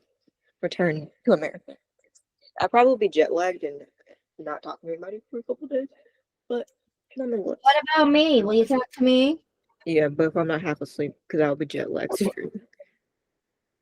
It's like a 10-hour flight. Fine, I'll talk to you when I can. But I have Delta Air Miles, so I get free Wi-Fi. Hooray! That means we Yeah. can still write. Yeah. Hooray! There's something else I was gonna say. If you have any advice on Scotland, let us know. 'Cause I don't know. I think my Nana said she's trying to plan a trip, and I literally almost jumped up and I was like, who's going to? That would be But I there. think she's going with her friends after you leave. But it's So. a nice time. If she's going in the summertime, it's still cool weather, but not cold. I know, but I literally was just like, we're at my cousin's baby shower, and she's like telling somebody, yeah, I'm going to Scotland. I was like, oh my god! Ideal. So I will take a lot of pictures. Yes, so many pictures. I don't really know what there is in Scotland, but did you ever I have explain a why camera. you chose Scotland? I have a camera and my phone. Um, Food. There's a lot of there's all kinds of food. Did you They're ever just don't explain why you chose Scotland? because there were options on the travel class list of places you could go, and that seemed the most cool. What other options were there? There was Hawaii, There was Costa Rica. Those are the main two. But there was also Alaska, but I don't think I did Alaska this year. Wait, did Most you say popular there was one. one in Maine? Huh? Did you say there was Maine? No, there was Hawaii and there was Costa Rica. Because if there There was was Maine, also I was gonna yell at you. Alaska. There was Alaska and there was something else also. But they were like five groups, but they narrowed it down to the Yeah, three. I would have So gone to they did Hawaii. Costa Rica in December. They did Hawaii. I would have gone to Hawaii because it's Hawaii. I was gonna I mean, say if Hawaii there would have was been one in Maine and you didn't pick that, I was yeah, gonna yell at you. no. Because I was like, when else are you gonna go to Scotland? They Because have like I'm castles. literally like an hour or two away from Maine. But Scotland has castles and such and things. And, I'd be like, how dare you not come near me? you know, there's castles and cool stuff we're gonna see. Yes, So castles are cool. there's lots of cool stuff. I You don't know started exactly. We don't have that itinerary yet. So you started playing that Brave game because I did. I did. I finished it too. It wasn't a long game. yes.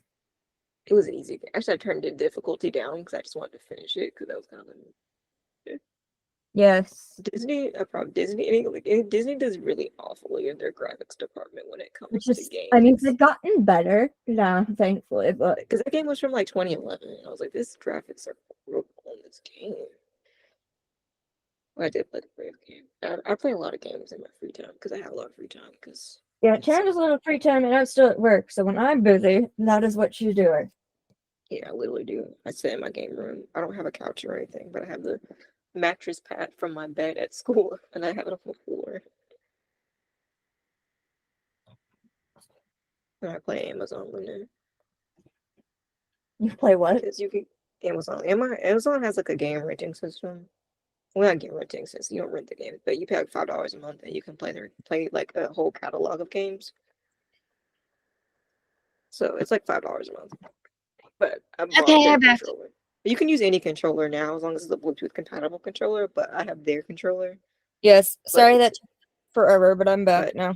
yeah, I have their controller. But you can play with any controller now, or your phone as a controller. Because as long as you have Amazon, you can use it. It's pretty fun. There are Cool. lots of games you can play.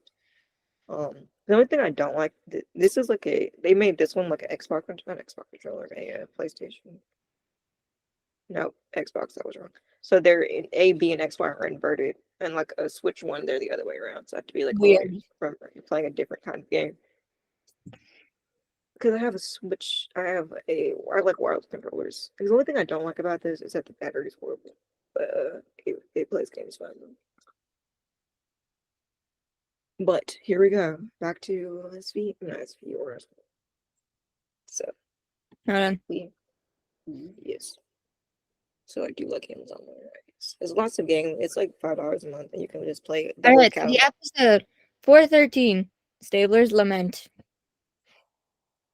Which is an interesting title. Yes, and it starts off kind of strange, but also kind of cool. I kind of enjoyed this. It kind of Weird. did. Yeah, it was kind of nice. I kind of felt like it should have been at the end, in my It kind of is opinion. both. It's kind of a little bit at the beginning and at the end. Yeah, like it literally, like it was a. They don't explain to you that this is like a montage of like everything that's happened. Unless he went twice. But I don't think he did though. Yeah, It's the they same twice, like, I think. so, they Like he's show like telling he gets out of Elliot bed. getting up out of bed, and they like show him from the back view, to which everybody pointed out, hey, the Brotherhood tattoo is gone. They forgot of that. They They forgot probably that forgot it about was it. because But it yeah, was a it's real gone. tattoo. Because he went to the tattoo studio. Oh God, they like forgot about that apparently. It's gone. But But yes, I don't know. Man, OC is just like the most good at plot continuity. can you like sleep Sometimes with the shirt on like once? I don't know. Is that I possible? don't know. I don't think he would want to. I feel like he likes to enjoy his muscles or something. I don't know. You just I don't know. Karen, did you just say what I think you said? I sure did. I have no regrets about what I said either. I have no regrets. I'm very funny. Oh my God. I'm also a clown for real. I have no regrets. I take every opportunity to say something ahead of time. Oh God. So You're if you, not a bit. Karen, you're gonna say that again if they didn't hear you, because that was I said Because I guess he likes looking at his muscles or something. Is what I said. And then you He thought, said, I think he said he likes looking or enjoying his muscles. I'm like, my God, that's fucking hilarious, but probably accurate. like, bro, I can't. Okay, anyway. He kind of like talks about He he's like talks about like how he doesn't know, when he says something like he's like things are changing. and they're There's like my unrecognizable, mom's changing. Things with and he mom are feels changing. Things with lost. our brothers are changing. Things with the kids are changing. I feel unrecognizable. I feel And then we get flashbacks, and they show well, a different flashback people. of They him. show like all different kinds of flashbacks I from guess like but lots of the things. two that we need to mention is there's a flashback of him at Whelan and him talking to Whelan, and then Jamie in the hospital bed with the Yeah. what? Yeah. I didn't need that reminder. I know what happened last time. Girl, you need to get It's like, no, you don't need to remind me that this is what happened last finale. Trust me, I know. And I was waiting all freaking season to see if they would put him back in if he was in witness protection, and they still didn't have yet. chance. And We're I'm just saying. sad. Still have chance. Peacock, Still have come on, chance. please, please, please, please. I don't want him to be DEAD. I don't. No. And then they showed a flashback of Sam and him in the hole, and I'm like, again. Well, they showed a lot of people that died. They really showed. They showed Like legit. Like, why did there they was a have? guy who his friend in the Brotherhood. They showed that guy. They Yeah, showed some Dennis more Leary, people. him getting hit. But why? That's not Why real. do you That think? was his character. That's his name. That's his character's name. That's his actual. I don't remember what his character's name is. I just know that's the I don't actor's remember name. either. That was a long time ago. They showed a lot of people who like it was a Yeah, whole I montage. just need to know why the show thought, hey, yeah, I know we did this to Whelan. Now let's do this to Sam. Why? Why did you need to do both or any of them? Why? Why do we need to do this? Why? It's like legit. I literally banged on my wall, and it was like, I do not need the reminder. And they show Elliot walking. He's just walking. Through a cemetery, and we see He gets to the cemetery. to a grave, which obviously we can all kind of infer. They didn't show it yet, but we can all infer And he was talking to him. who he's talking to, Kathy. Yeah. Which is, and he's like, I'm really glad I spoke with you today. Like, Aww. like normally I don't get like good feelings when they talk about like I'm always trash talking Elliot, but Yeah, I this don't get good feelings. this really punched me in the gut. That He one loves in his my wife. heart. He still I'm loves really his glad I wife. spoke with you today. I was like, oh, He still we're on loves her. mutual terms at this very moment because that one like hit me in the heart right there. I literally wrote, I was like, why does that whole thing just hurt? It did, but it was kind of beautiful. It was beautiful, and I was like, true, but I was like, it kind of felt like an ending, which It was did. been saying for weeks. She kind of It took did. so long when they filmed it. I guess maybe they filmed us and didn't know they were getting renewed or not. They were like, Yep. So then we get the intro, and we're back to the bureau, and everybody's talking and doing stuff, and we find out that the Joe's company has changed their thing. They are no longer doing wine. They're doing car tires. Mhm. And somebody's like, trading wine for tires? And Jet's like, it seems like a step down. And Reyes is like, no, those tires are. I didn't get the whole thing, but those tires are Dragonetti. Like, goes on and say how cool they are and how super expensive they are. And Jet looks up at him and is like, car nerd. We gotta pause on that first. Because I literally put in all caps with the crying emoji. Cars were Jamie's thing! They really was. They gave us that one scene and they never gave it back. Yeah. And I got a few things from this. A, now that Jet can no longer tease Whelan, she teases Reyes. Mm-hmm.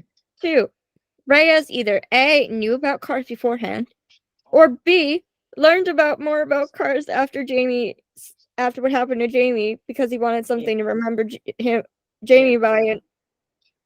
Either way, emotional. In the season opener, they had that thing about the cars. They went and had to go. Yeah, and they were both good. It's like, okay, great. So legit, just keep giving me reminders of that he's not here and you're doing shit that has to do with him. Then we get a new thing. They go to Randall's house. Eli Oh and yeah, Becky go to Randall's house because Bernie yeah, stays there, cute. And Randall's so, he greets them both, and he's so cute. And He's a great one. Something else. Eli comes over. Eli brings Becky over to Bernie, and she's like, "You remember Becky, right?" And she's like, "Oh, it's always great to see you, Mrs. Daler." And she literally looks one look at Becky, big smile on her face. You're having a baby. And I was like, Bernie just knew what she said. Yeah, Terryn called that weeks ago. We're like, Bernie knew. But it's also kind of funny because she was literally holding a thing of bread from an oven. Bread. Yeah, she And if you don't know, there's an expression called bun in the oven, which is what people mean when they're pregnant. It's like she knew. I was like, Bernie would freaking know.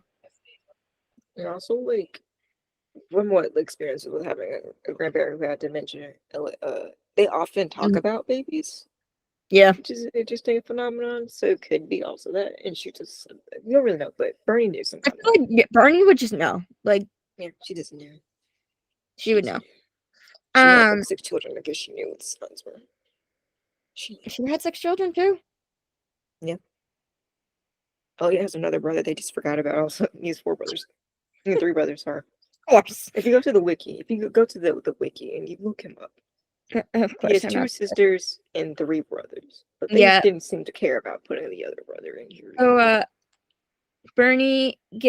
Becky's giving Bernie banana bread that she made, and she's like, "Oh, no nuts," and Bernie's like, "Atta girl," which is literally why I was like, she's literally holding a bread from the oven. And then Eli's talking to Randall, and Randall's like, "I'm really proud of you. I'm really happy for you, and you can count on me for anything." And Eli's like, "Oh, thanks. Really? Can you?" And Randall interrupts and says, "Tell your dad?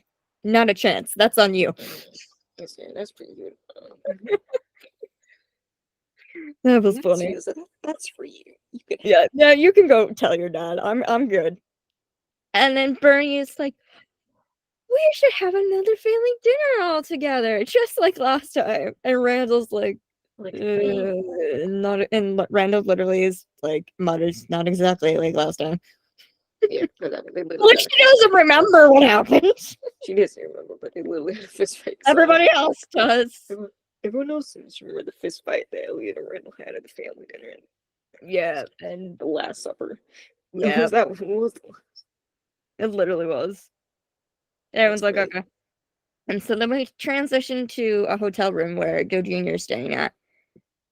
And there's a knock on the door, and he opens it, and he's like, and it's Red Coat. And he's like, "Afternoon, JoJo. Can I come in?" And I was saying that you got nicknamed. So obviously he can't say no, so yes.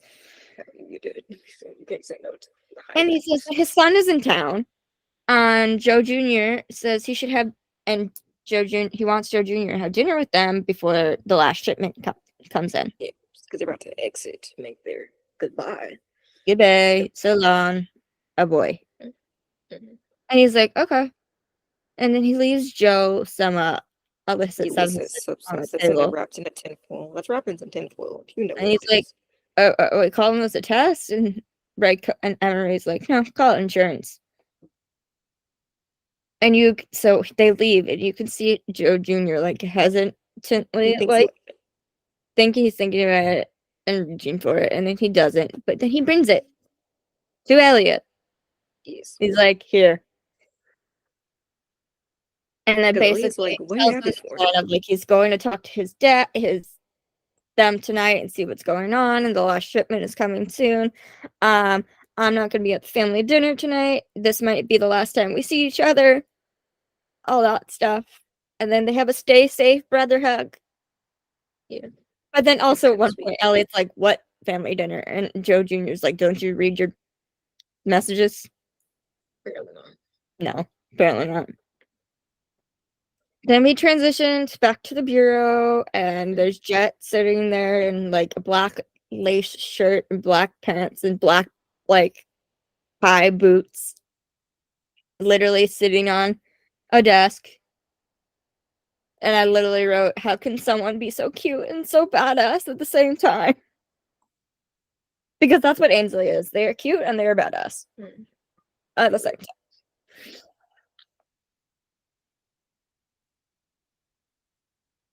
The agent comes in and he's like, they're worried there's a mole. Yep. Great. And then is that one? Oh, I might have missed it, but there's a scene earlier where, or maybe it was here. It was either earlier or now when Vargas is talking to Elliot, and he makes a joke about them finding something. He's like, "Yeah, it's gonna be like finding a polar bear in a snowstorm." And Elliot just walks away. But Trisha looks at him and she's like, "You're adorable." Yeah, I was you like, kind of "Okay." miss it. You forget about it. It's like one of those Yeah. you forget about it until later on. You're like, oh, Yeah, keep it in mind that that's what she said. Anyway, they're worried they're in a mole. They go. Then we transition to the dinner, and they're at this like restaurant by themselves. And when they first said we're gonna have dinner with my son, like I'm thinking if he's in like he's coming in from town, he's older, right? No, he's like 12. the kid is 14 like or 12. something like this. But he knows Joe. His name is Giles. Apparently, Joe has seen him before. And I was just like, "Oh, he's good with kids, cute." But also, you can tell very quickly that Emery does not give a shit about his own kid. No, he doesn't. He's like the little Bri or something he calls him. Yeah, he like has a Manny for him. He's dealing with his business. He does not care about his child at all. But Joe Jr. does. All right, so then we get to the family dinner, and things start out cool. Elliot's in around. Yeah, everyone else is here but Elliot. Everybody's here but Elliot, and Elliot is like, they gave us this clip early, so we knew what it is. Yeah, and Eli's like, okay, I was gonna wait till Dad gets here, but I don't think he's coming, so I'll just share this information. Well, first we find out, well, he didn't tell everybody, but we viewers know that Becky is pregnant, which is why they're moving back in with Elliot. But also, we find out that Eli has signed up for the police academy. There you go. It's like, oh, because Bernie's excited about it. She's like, "Oh, you're gonna be like, there's gonna be another cop in the family, ma'am." No, this record isn't very good. Yeah, this isn't good. That's not good. That's not going so good for your family. Maybe he'll change the family legacy, but for now. And Eli's after Eli said Randall says something funny, and it kind of makes sense. Honestly, he's like, you might want to get some muscle or toughen up the wimpy. He's a scrawny little kid. Yeah, he's scrawny. I was like, yeah, his uncle's right. He's wimpy. I'm sorry. Then Elliot gets home, and Randall's like, I'm gonna have I'm gonna start getting dinner, and the Marine's there too, and she's like, I'm gonna go help. Basically, they're both like, okay, let's leave before shit hits the fan. Everybody knew. I like goodbye. There were a lot of people who were like, why is Marine there instead of Kathleen? I'm like, I don't know, but they chose a kid. So she's staying because Bernie, I think, no, I don't know. I guess they were like, who's a baby? Yeah, Bernie was staying for Marine recently. Yeah. The actress who plays Elizabeth was in a show. So I guess she was still. Yeah, like Caitlin Davidson is currently doing a show. Allison, we don't know what Allison's doing. She whatever was available. Autumn's here, so yeah. Autumn and Nikki are both here, so cool. Oh yeah, and Bernie's like, oh, we gotta tell your dad about the good news, and you could see like Elliot's face. He's like, Eli's face, and he's like, didn't want to yet, but okay, thanks, Grandma. Can't get mad at your grandma for that. You kind of can't get mad at your grandma. And he's like, oh, what's the news? And Bernie's like, there's gonna be another cop in the family. And Elliot like stops. And he's like, Oh, actually, before that, there's a little funny joke, and because he sees there's a cheese plate, and he's like, Elliot's like, who put jam on the cheese plate? And Bernie's like, that was your brother. And Randall he's has some like, ah, taste, you know. I figured. Randall knows about this kind of stuff. Yeah, Randall Johnson's like, I figured. I'm like, why are they all teasing him? Anyway, he's like, oh, who's gonna be a cop in the family? And You know, like, Eli goes, I am dad. and he's not happy about it. You could see, and then Elliot like pauses and looks at his son, and that is when my dad and my mom and I all burst out laughing because, oh boy, he not happy. Mm-mm. And then he's like, okay. And Randall comes in, he's like, I'm gonna go grill the steaks, and Elliot's like, nope, He's I'm like, gonna no, come, and they I'm fight gonna grill roast the steaks, again. They fight and for you're gonna roast come. again. Yeah, he's like, I'm gonna grill the steaks, and you're gonna come with me. Mhm. More laughing for my household, like, oh shit, Eli about to get the talk. And Mhm. Randall stops Eli before he goes. He taps him on the arm. He's like, "Good luck." Yeah. Uh, um, and I was just like, "Oh my god, he's literally starting to become his dad." Like Yeah. with the baby and everything. Like, Well, he's not 17 at least, you know. yes, Mhm. but we know that Elliot and Kathy had their first child before they got married, Yeah. and now Eli and Becky are. Mhm. But they're And a little bit older than you. Eli was the Marines. Elliot out for Eli, it's Cop Academy and college. He dropped. I guess he dropped. I guess he's dropping out of college. Yeah. So yes. So before we get that conversation, we transition back to the restaurant and we see Joe Jr. is really good with Giles because they're playing with his toy car. Yeah. They're like And he racing the car around, and Redcoat's a bit smashes annoyed into about this. Emery. And And Marie like got you arrested. can see him like glare at the two and um They're like, sorry. it's legit. Joe Jr. quickly grabs the remote and he like lifts up. He's like, sorry, sir. Mm-hmm. Protecting that kid. Aw. He does care about something. I mean, I know he He does does. care, but Well, obviously, it's not like we didn't say that he didn't think he did, but he really cares about the kid. We saw he was good with his nephews, oh not yeah, he was. nephews, Oh yeah, well, in the last supper, yeah, in the last great dance. No, nephews. hold on. Gotta calculate real quick. So, oh yeah, his brother. That's great nephews, because Yeah, he's great with his great nephews, which is weird because they're. great nephews, because Elliot is a grandfather, and that's his brothers, and that's his third. You would think it would be his nephews age wise, but no, there's great nephews. He was great with them, and now he's great with Giles. Anyway, then there's And some then they more go back information to the about that, and stables. I literally do not remember. Then we transition back to the Eli Stables. and Elliot grilling, and Elliot basically tells him not to. Mm-hmm. And Eli's like, I'm an adult dad, I can make my own choices, and things get It kind of louder, escalates. and everybody comes outside, and Randall's like, don't transfer your fears onto Eli. And Elliot turns and is like, I am this close to punching you in the face. No, I'm like, bro, not again. I can't quit again. Again, you can't have first Joe Jr., now you, but also like, really, is that your answer to everything? Yes. You Yes, gotta learn. it Learn legit that. is. I'm If mad you and I learn, don't like this. So I'm gonna go punch you now. you don't like it. And he's like, I don't want to have to worry about you like coming home every day. And Bernie's like, welcome to my world. Exactly. And Maureen is like, Mom wasn't the only one waiting for you to come home. I'm like, oh, Oh, oh boy. And then he gets a phone call and he's like, I gotta go. And then Eli finally has had enough of it. He's like, again? because he's in the right. And then Elliot's like, yeah, if you want to be a cop, this is what it looks like. Shuts the door. Oh boy. Yeah, I can never have this family you can never does talk not have a peaceably. nice dinner. Sorry. No. You can never talk peaceably.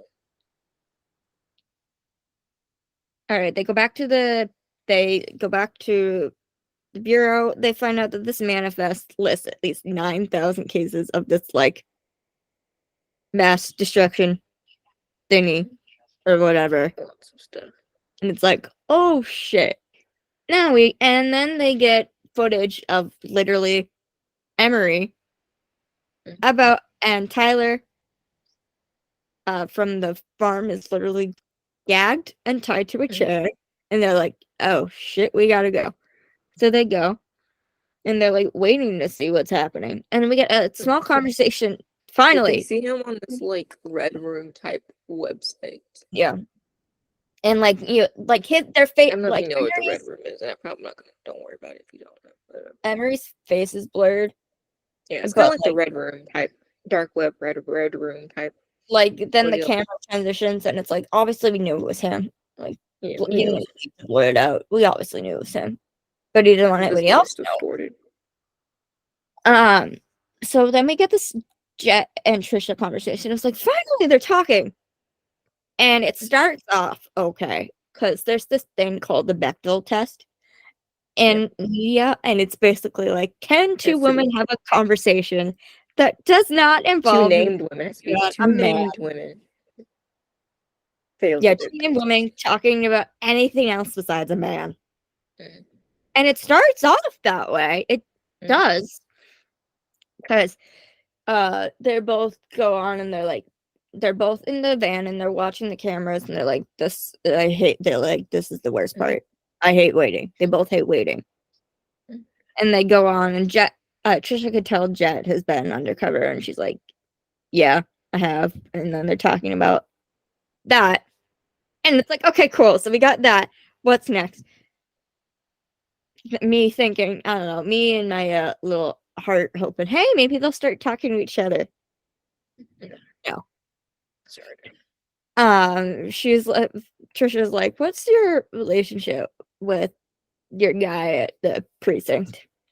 And Jet, and she doesn't say which one, she just says, and then Jet's like, well, it's they're thinking two different people. They're thinking, yeah. I'm like, pause. Jet, you keep saying it's fucking complicated. Do you want him or do you not? Are you together or are you not? Make up your fucking mind! I guess we won't know then. It's really hard to write sometimes, and I literally don't know where the fuck her head is. We're keeping it as we wrote it. Too bad. Yeah, we're keeping it as we wrote it. But it's also like funny that Ansley is just like when she's acting it out, she's like pausing and she's like, you could see that she is Jet is trying to figure out her words, and then she literally just goes to the same thing every time. It's complicated.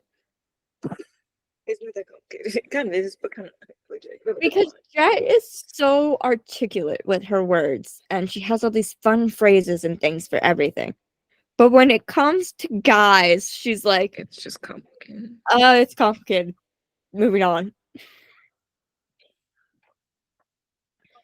And she's like, oh, yeah, and then Trisha goes on, she's like, yeah, it's not normal for a guy in glasses to like me. And then Jet like sits up and turns around and she's like, wait, you're talking about Vargas? I'm like, okay, cool.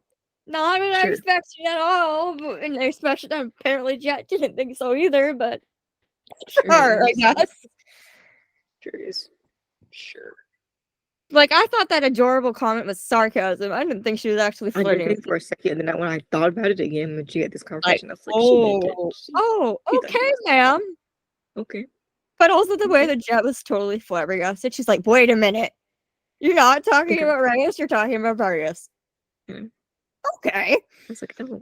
Apparently, like, that wasn't on Jet's radar. Like, anybody could be like, but also talking about Vargas, but also like,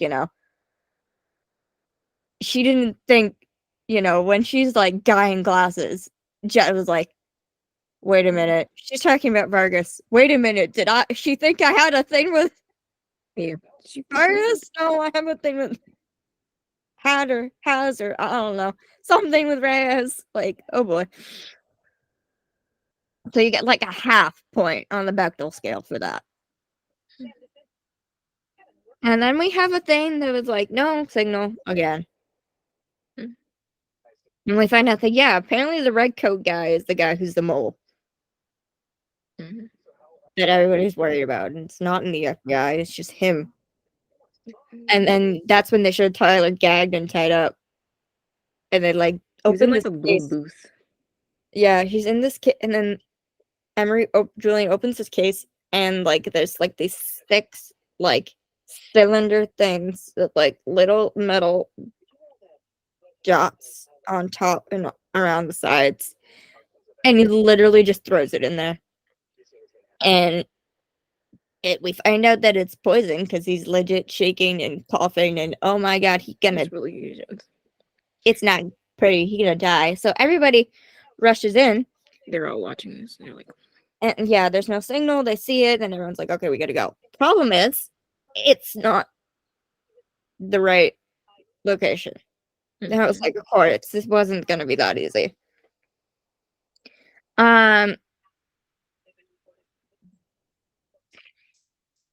so then they start opening crates, and again, all they see is just tires, and they're like all looking at each other like, is it the part where like Elliot and the other guy are like on the side of the car? And then they go in. not yet. Okay, I was about to say, I'm like, And then Elliot's like, we've been played. And then we transition to excuse me, Emery talking to Joe Jr. He's like, that guy gonna be okay? He's like, yeah, no. But also we've got a surprise for those cops in the warehouse. Shut up and get in the car. And it's like, oh shit. He knows that he's being followed. Great. Shit. And Joe Jr.'s like, oh shit.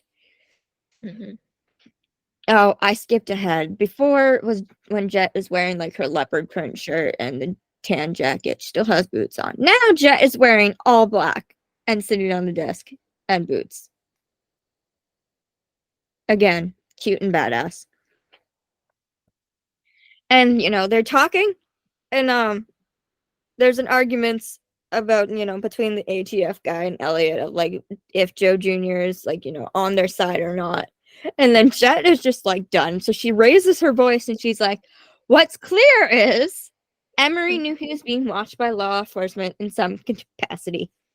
In other words, I'm tired of hearing you grown men fight. Shut up and let's talk about the case. And then we find out that it's the thing that Tyler was poisoned with is called Goodnight. Which is the name of the last episode, which doesn't make sense. Yeah. And it's called a killing AA. It's a killing AA nerve gas used in Russia. That's it. Well, great. You didn't even have to tell me what it was. As soon as you said Russia, I was going to know that it's dangerous and lethal. Okay. They used it in Europe at some point. Yeah, that's not good. So then we transition and Joe Jr.'s with Giles and Julian again, and they're like all discussing this like plan. And they attach the case of the Goodnight to like the Manny, but also basically the bagman's arm. Basically, like you're gonna go deliver this to the people that are ordering it, and then we're leaving. Bye. It's like, okay, great. But Joe was like, "Is he coming too?" And he's like, "Mm-mm." He's got deliveries to make, and then Giles is like, I'm stuck at this game. Like this sucks. And he's like, it's stupid. He's like, hard and stupid are two different. And Joe Jr. is like, hard and stupid are two different things. He's like, I don't care. He's like, okay. I don't know why it looks like this. It kind of looks like he's playing like a Wii U, but just in the game. Like, yeah, which is funny. I was like, that's like a Wii U. And then you see him trying to do this thing on the game, and you see him like tapping stuff, and also like looking up every second to make sure like, They're you not know, looking. they're not looking at him. And then we transition back to the bureau, and Jet and Vargas is like, oh my god. We find out Joe Jr. is fucking smart, smarter than anybody probably gave him credit for, including us. He sent a DM with the kid's game console. He fucking sent a direct message to Vargas and the police using the game console. Good thinking. Smart. Smart. And then we have, you know, Jet looks at Elliot and she's like, Oh, oh, so a DM stands for, and he cuts off. He's like, I know what a DM is. I was like, we love Jet. Her little smirk afterwards, she's like, yeah, okay, sure. But also, I'm pretty sure at this point, she just does this on purpose to mess with him, whether or not he knows what it is. Because she's just so quick to be like, oh, so this technology thing is this? Because you're old and you don't know what it is. But legit, I think the DM one is my favorite. He's like, she's like, oh, so a DM is, so a DM stands for, or so a DM is. He's like, I know what a DM is, sir. How do you know what a DM is? Let's see that. We know you're probably not sliding into anybody's. At least, God, I hope you're not.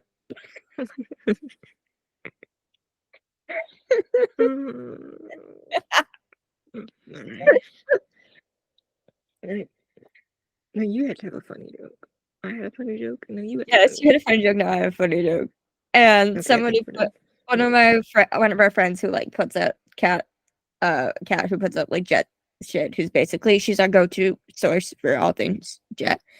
Put the 2 clips of the season where Jet is like saying shit, because the first one was like AI and Elliot, and she's like, oh, AI is, and Elliot's like, I know what it is, and she's like, And then the second one, and so DM stands for is like, I know what it is, and she's like, okay, and the caption is techie daughter of boomer dad, which is fucking hilarious. It's just true because yeah, he's a boomer, and it's Jet's job to basically tease him about all the shit he doesn't understand, but also trying to make sure he knows what the fuck he's doing.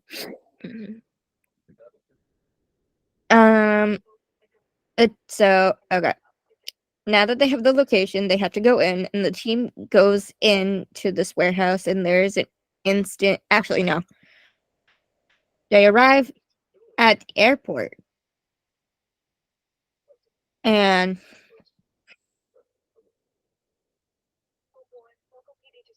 this is the scene you're talking about of Elliot and the other guy like hanging on the back of the car, the side of the car, and then coming in, and we see, you know, I'm like, you're too old. they instantly are getting shot at. So now we got a shootout, and now we got shots, and then at the same time, we see the gang getting on the plane. Emery on the plane, the girl Dahlia on the plane. The security guy is staying behind, and then you see Joe Jr. And you see him like stop on the stairs and like, because Elliot's like, I wonder if he double crossed or something. They put like looking at Elliot and looking back, and he eventually ends up going on the plane. And I think there's a few reasons for why he did that. One, it wasn't an option. Yeah, not really an option, or he gonna die. 2, if he doesn't leave with them, they're not gonna know where Emery went if they ever try to arrest him. 3, the kid. I don't think he could have left the kid. So they got 3 reasons, but they don't know that. But we do. It literally was like, they gone by. There's a shootout, and the ATF guy is shot in the neck and is gone, basically. They got gone. It was like, and then the plane leaves and they're gone by. and they literally have no other choice but to just sit there and watch, which I don't understand. Like, y'all had guns. Then best not to shoot a plane. Like gasoline. After could have shot a tire. That wouldn't have helped you. I guess it wouldn't prevent them from taking off, but Oh, gasoline okay. also still fire. Anyway, so yeah, all they could do was basically watch as they left. And after the shootout, everybody goes their separate ways. And Ayana runs off to chase Toby, the security guard that we found out is the one who killed Sam. And she's like, nope. Immediately makes a beeline to go after him. And they got this cool thing where they're all like in between crates, and they're all trying to find the weapon and everything. And I'm trying to find each other and like shoot behind crates. And Ayana finds him, and she's dead focused on shooting him. And she almost is able to. Then the camera transitions, and then there's a guy in this like plane behind her, seconds away from shooting him. And Elliot, thankfully, shoots him and saves her, which is the second time this season he's done that. Because the first time was with the bomb in the mosque. Yeah, that's like the second person. And tackled her, and now saved it. I'm like, now this from getting shot. First off, yay, thank you. But second, does it always have to be him saving her? Yeah, true. Can't we have the other way around? Yeah. But also, it's just like, okay, thank God, because I don't think I'd be able to deal with if I lost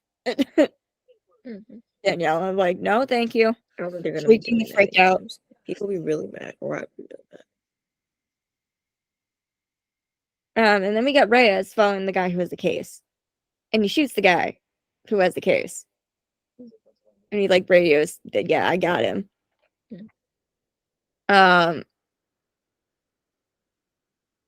Then Elliot and Ayana follow Toby, and he's like trying to climb on this truck. And then they're basically, both of them don't even hesitate a second, and they unload the clip on him. Unload the clip until we see his bloody arm off the truck, let go of the gun.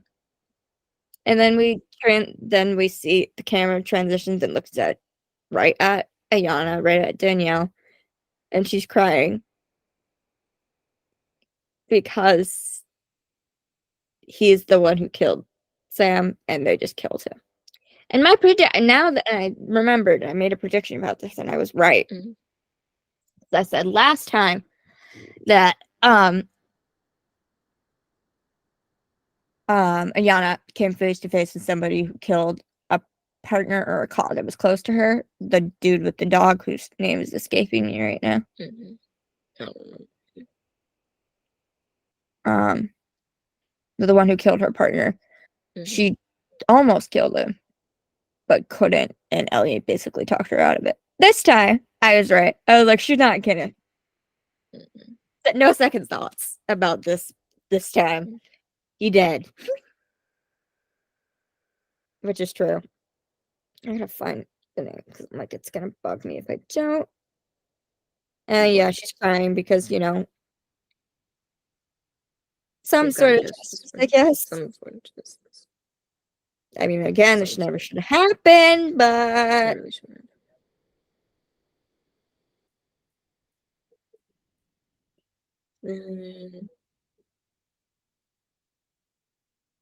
All right, I says I'm not the same person, and they're all kind of like standing there. Found him.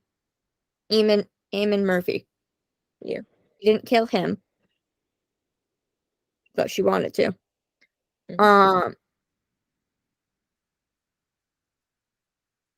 I think Elliot asked her if she's okay, and she says, I'm not really sure I'm the same person anymore after getting shot. Yeah, which is true. Yeah, like, Yeah, legit. Bella's had to, like, as much as I don't want to say she's hardened, It's kind of true. but now she's going through, like, the motions of, like, being able to, accept being vulnerable. Mhm. And I feel like we should do something with that. We'll figure it out. Yeah. Anyway, we find out that the gang finds out that the plane went to Cuba Yeah, so and they can't find Joe. So, yeah. Sorry, Elliot, your brother's missing for the time being. yeah, literally on the way to Cuba. And then They roll the ATF guy. yeah, and then they're like the group is talking, and then at one point I think Vargas like has his hand on like Jet's shoulder, or it's Reyes. I don't remember which one. One of them does. And because they're all basically trying to comfort each other right now, because they're like, it's over, but it wasn't without loss. Man, this wouldn't have happened. They wouldn't have been able to get this far. And Elliot says we never would have done this without Sam. And then Sam's killer is rolled past them all, and you can all see them just like looking, and like it hits deep, but they did it. But again, and again, I'm going to say this again. Sam would probably still be alive if Elliot didn't ask him to investigate where the thing came from. Which he knows. Elliot is aware. Which he knows, and he's gonna, yeah. But like, anyway, we never would have done this without Sam, and they all have like a moment of silence, and Killer rolls by, and it's like, it's over. Then we transition to the plane, and Joe Jr. is in the plane, and Emery starts talking about like how he knows there was a mole in his group, and Joe was freaking out because they think it's him. And he's like, it was Giles as like a joke, and he's like, okay, maybe I'm good. He's like, oh, thank God. He's terrified. Yeah. And he's like, I got a new job for you. And he's like, what? You're gonna replace the guy who had the case, whose name I don't remember. He's like, give me your arm. You're like, oh. It's like, what? I'm your son's Manny now? He's like, no, you're my delivery boy. And literally cuffs the case of poisonous gas to his arm. He's like, great. And he says, sometimes the monsters really are under the bed. And then that scene ends with literally Joe. He's like, somebody goes outside. Somebody comes out. And he's like, yeah, he's requesting you. It's like, all right, I'm gonna go check in the little brat. And then we get Joe Jr. looking out the window. Being like, what did I get myself into? No, for a while. And then we transition back home, and Elliot's home. And it's early in the morning. And he hears Becky. You already has. That happened the first time. We even forgot. I forgot where, but that already happened. Eli's doing something in the kitchen in this point. Becky and Eli talking. And he's like, oh, I'm just, Becky just needed a drink. And he's like, he looks right at her, and he looks right at Eli, and he's like, how many weeks? I was like, oh, okay, he knows. He knew. At least he's not mad. He's sort of. We're worried. I was like worried. Where's the? I was like, oh crap. And Eli's like, what? He's like, I knew from all the early morning talk, and you're getting her ginger tea. Like, come on. Like, I've done this 6 times. 4 times. What are you talking about? 6 times. I'm doing my math horribly wrong. I was like, it's 4 times because one of them's twins. 4 Yes, times. 4 4 times. times. Right. Yes, Marianne, twins.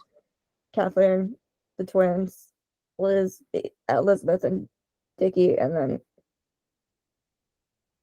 no. Oh, yeah. I was like, what's it? You And can then some extra people. Eli is the 4th. Yeah, okay. I Eli. don't know. I was like, 4 times. I was like, 4 times. There's only one bear twin. So I Yeah, anyway, we know he knows what this is. he knows. He's got it. And he's like, you told your uncle. Why didn't you tell the old man? I'm like, okay, first off, I gotta laugh. He calls himself an old man.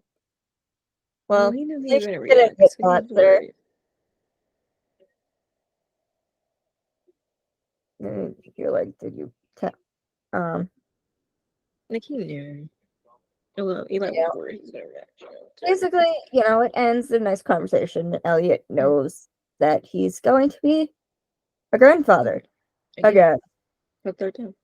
And I made a point this to you, and I don't think I know if I said it, but Eli, knowing what Becky looks, knowing that Becky is a black woman, Eli is going to have a mixed race grandchild.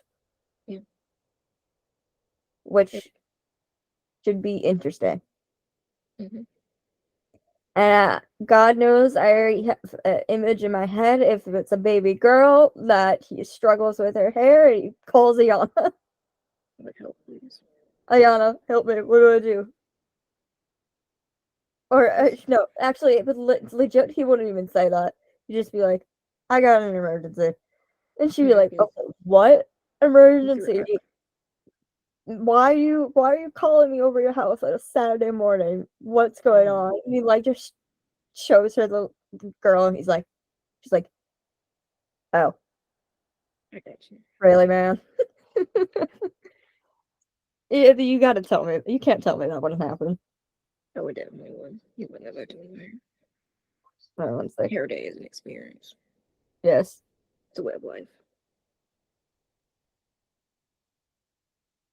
So the last scene is The last scene that they did show us Elliot's what we were right. He's at Kathy's grave. And he goes, says "You're you never know. going to believe this. Guess who's having a baby?" Yeah.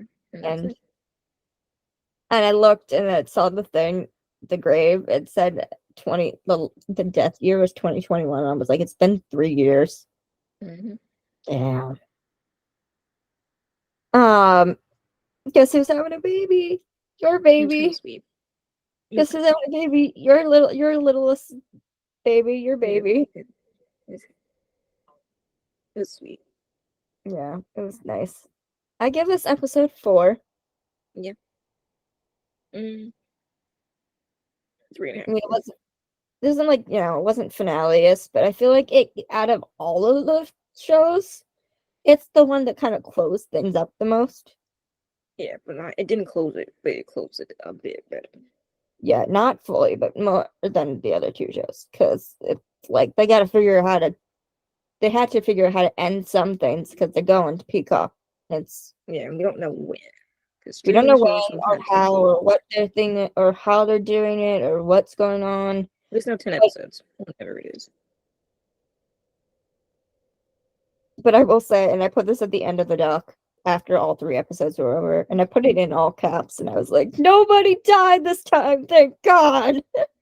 Because usually, finales and premieres are kind of centered around that. Big things happen. But thankfully, nobody died this time. Nope. We're having cast members leave, but nobody's dead, so that's good. Yeah. We can take it easy this summer. Hopefully. And not think about the horrible atrocity of death. Hopefully. Shit happen. No one's gonna die between now and September. Character-wise, anyway. Alright, I think that's it. Mm-hmm. Do we have anything else we need to discuss? Nope. I hope you all have a lovely summer break. and Yes. we will make YouTube videos if new announcements happen. Season 4 of our podcast will be back in September. Oh my god, we're already at 4 seasons. That's Yeah, it'll crazy. be season 4. Could be started like the end of season 22 this week. Whatever April, we did April to the Roasted, and then we did How did you come? April. I knew you're the one who came up with the idea, but how did you come up with the idea of us doing? I don't know, I thought it would be fun. Yes, and it is. And we appreciate you listening to us always. Thank you. Mm-hmm. We'll still be making content. It'll be fun stuff. Well, Jackbox probably will have I have other like, content we can put. yeah, we could. I found these videos of like riddles that we could do together. And it'd be fun. Yeah, But we'll find out. I think that's it. Mm-hmm. So you will get this episode on Wednesday. Thanks for watching. Yeah, We love you guys. Bye. Don't forget to subscribe and We like. love you. Bye. Subscribe. No, thanks. Leave us a comment. Tell us what you think. Mm-hmm. Yes. I love you. Thank you. Bye bye. Let me end the recording. Stop recording.